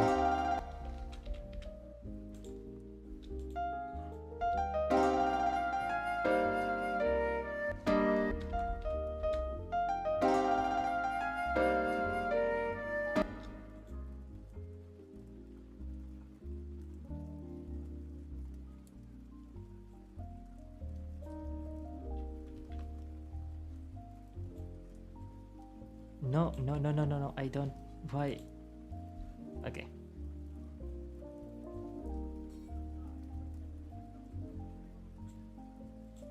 Why did you grab this one? I clearly want you to grab this one.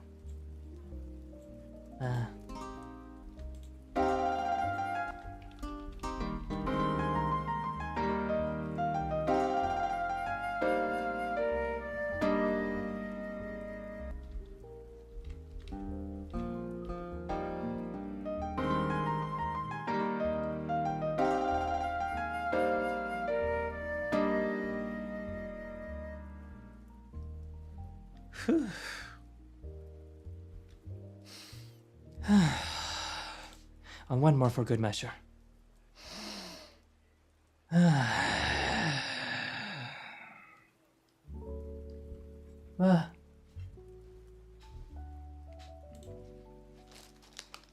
Okay, yeah, and we need to contrast it with the original outro. I'm almost done by this point.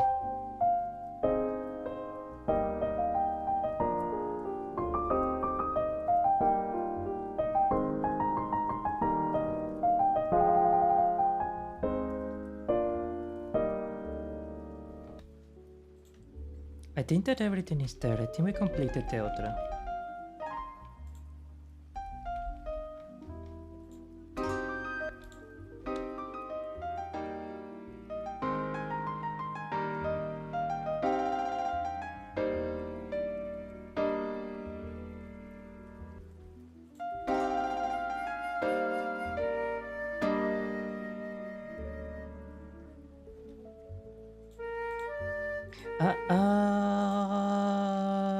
Glitchando? Is anyone up for a glitchando between flute notes?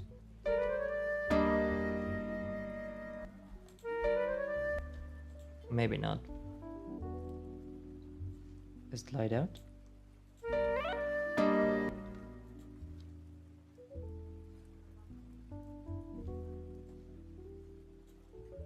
Oh.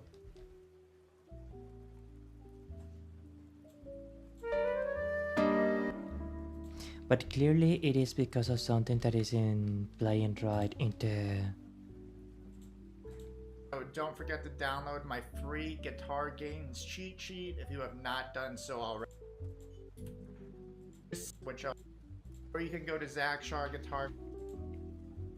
Adding a tremolo bar, a slide, a glitchando, or a slide in or out.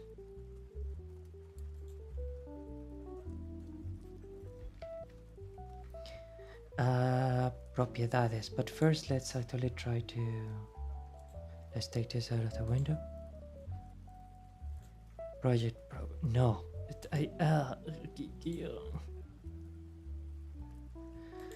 Preferences.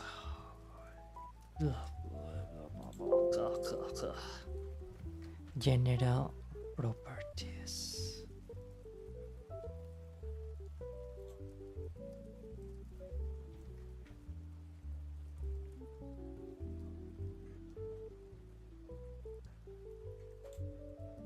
No.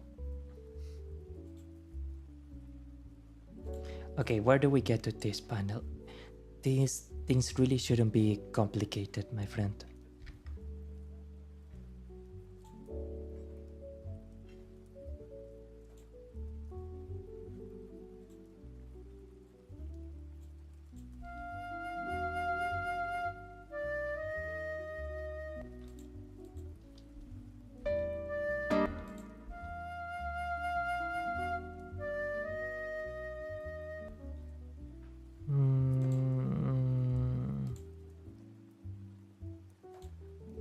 Oh, here it is. Glitchando is an apartamento style or whatever.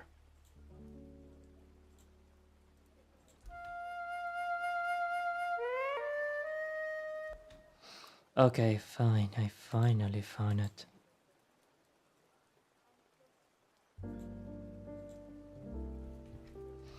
Alright. Fine. Fine. Oh, that is so dumb. I almost want to laugh because of how stupid it is. Wow.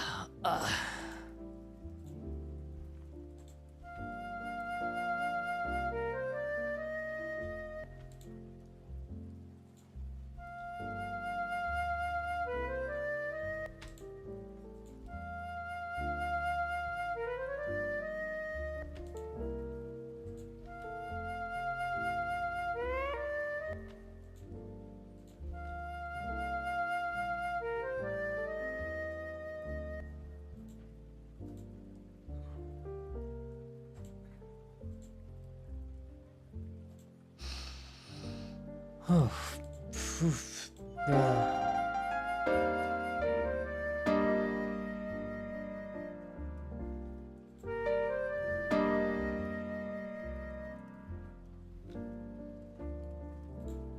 Just. Gah. Ra. Ra. Ra.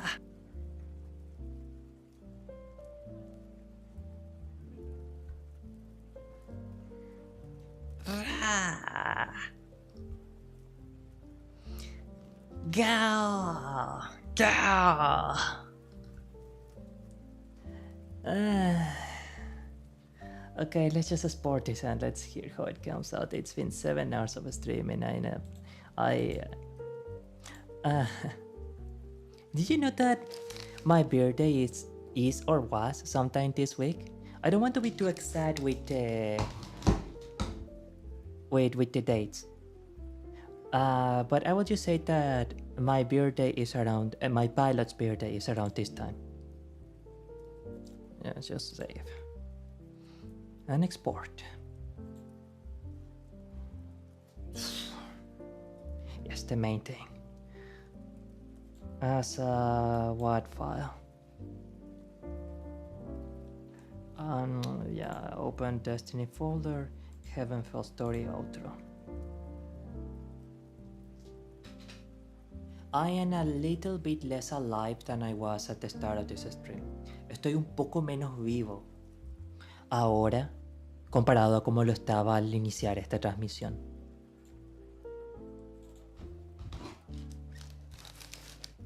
I'm just a little brat, sorry, don't mind me for complaining so much.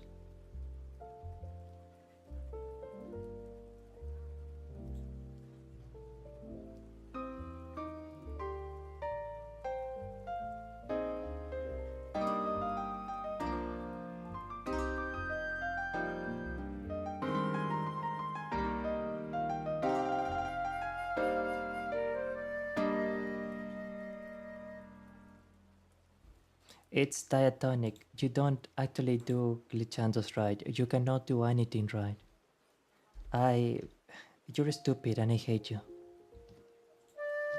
Okay, that's probably a bit too mean.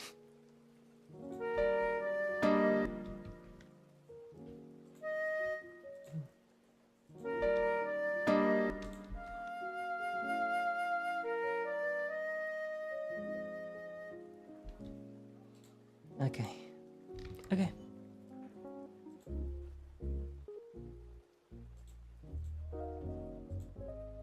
Let's just delete the previous one because I know I'm not gonna use the diatonic slide. Okay. Export. What about you? Main one.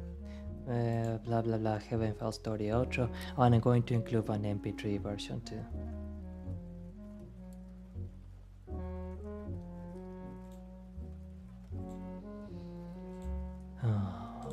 Oh, God.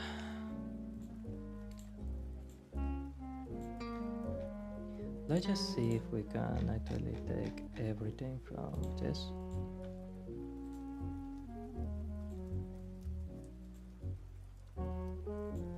How can I delete? Eliminar compasses. Okay, excellent.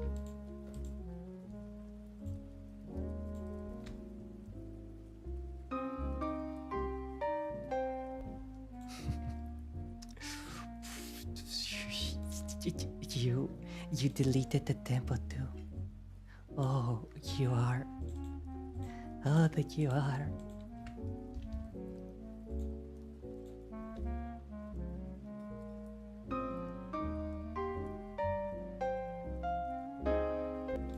I'm just gonna copy this just in case you decide to do something stupid like this again.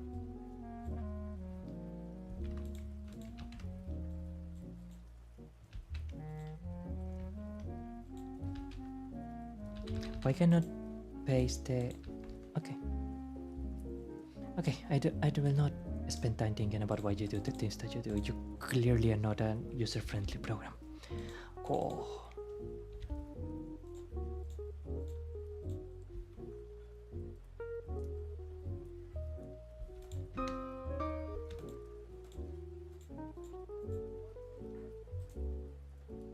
We're just gonna take out this compass.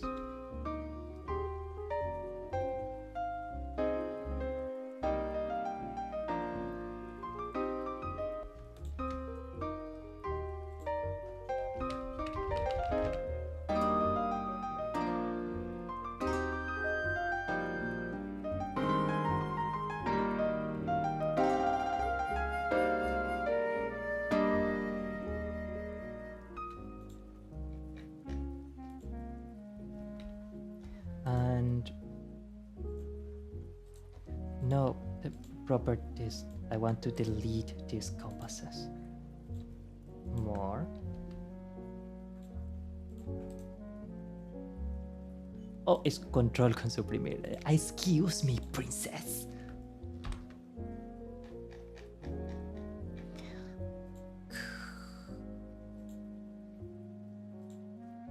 See, this is what a sleep deprivation does to someone.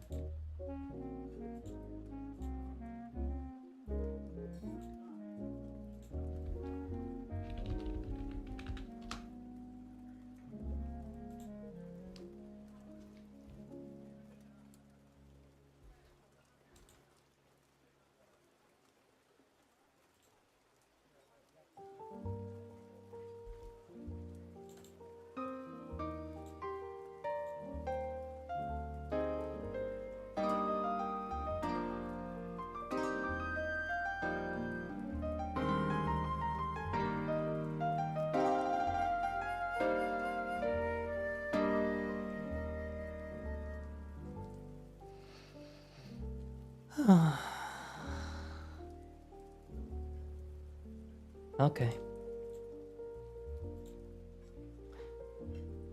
Oh, sorry, I didn't even notice that someone was posting. Wow, 4-hour stream, that's so cool. You should rest well. Sorry, really sorry I didn't see you circa 82:22. I really do apologize. Oh dear me, I'm so sorry. I'm so sorry. I was just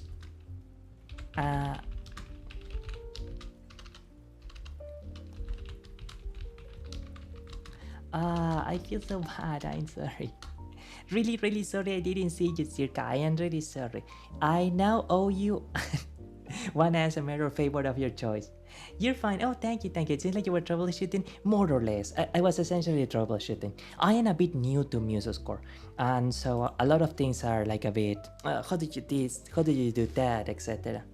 But I must say, despite it not being the most user-friendly application in the planet, it really is a very formidable piece of equipment, isn't it? Like a really formidable application.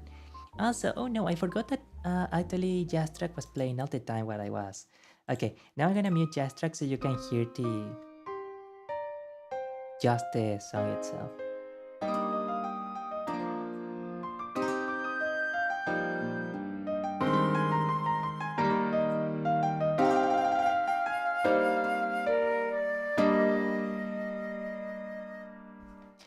Let's see if I can do the...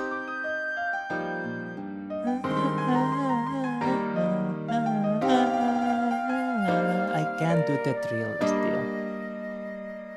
I can't really do the drill. Oh, thank you. But yeah, essentially I was troubleshooting. And I will admit I maybe got a little bit, what is it? Tilted. Because I just wasn't understanding how the program works. Some of the elements in Vsinger are a bit obtuse. Okay, but now we are going to head out to the Zatsu, and thank you for being so polite. I do still apologize that I totally missed the chat message. I got so distracted I completely missed it. But yes, I was making stuff on MuseScore. I am a bit of a polyglot. I learned English when my pilot was very young. And yeah, I definitely need to rest. I'm going to do like one last thing after I finish the stream. And I think I am heading to bed. Well, it was cute. Oh, thank you. You're cute. No, you. Well, I do imagine, however, that this should mark the conclusion of the stream. I must say, Amici, I am really happy with the stream today. I also must say thank you, because for a brief moment we actually got to 475 subscribers. We are so close to 500 subscribers. Thank you so much. Heart to you as well. Yeah. Amici has got me like this and like this. Yeah. Thank you. Oh, no, wrong animation. Thank you. Yeah. I did this animation such a long time ago. This one is when someone in chat is saying something. Sass. Ok, well, grazie mille a tutti gli gente che passeranno per questa trasmissione. Cute. Oh, thank you. Thank you to circa 2022. Thank you to no, let me make sure I got the name right actually. Circa 8222. Sorry, scusa. I apologize for getting the name wrong. Sorry. Oh, hey, come on, what is it? Sorry. Please forgive me for getting the name wrong. Yeah. No. Grazie a circa 8222. Grazie a G Stardust. Grazie a Lenti Obfuscation NK. Grazie a Swan Serenity. And I'm pretty sure there's someone more. Petra Leon, that was from the previous stream. But I think there was someone more, right? Well, apologies if I didn't say your name on chat. And thank you too. Grazie a Shark764. Grazie. There's no worry. Circa, it's fine. How you rest well though? Thank you. I will rest well. I will take a really good rest. My voice needs it and my body needs it. Ok. Questa è stata Canista Buonarroti, il video che voglio regalare a tutti gli amici molto felice. We'll see each other on Monday, I think. Yeah, likely Monday. And most likely, I can't promise, I can't be for sure, but it will either be like voice acting horror stories, or it will be playing Stardew Valley, or Rock Fable 2, or simply talking and co-working. But one of those things, horror stories, Stardew Valley, or chatting and co-working. Okay, grazie. Nos vemos. Oh, yeah, and soy hispanoparlante nativo. Like I live in South America, so hablo nativamente español. Ahora ya estoy estudiando un piccolo dell'italiano, and today we were learning a lot of Nihongo.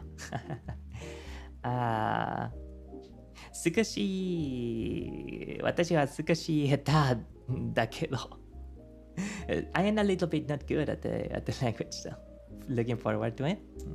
I'm looking forward to you coming around too. Thank you.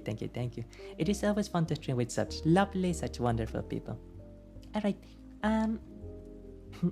nos vemos. Bye bye. Mata ne. Adieu. And A dopo. Oops. A dopo.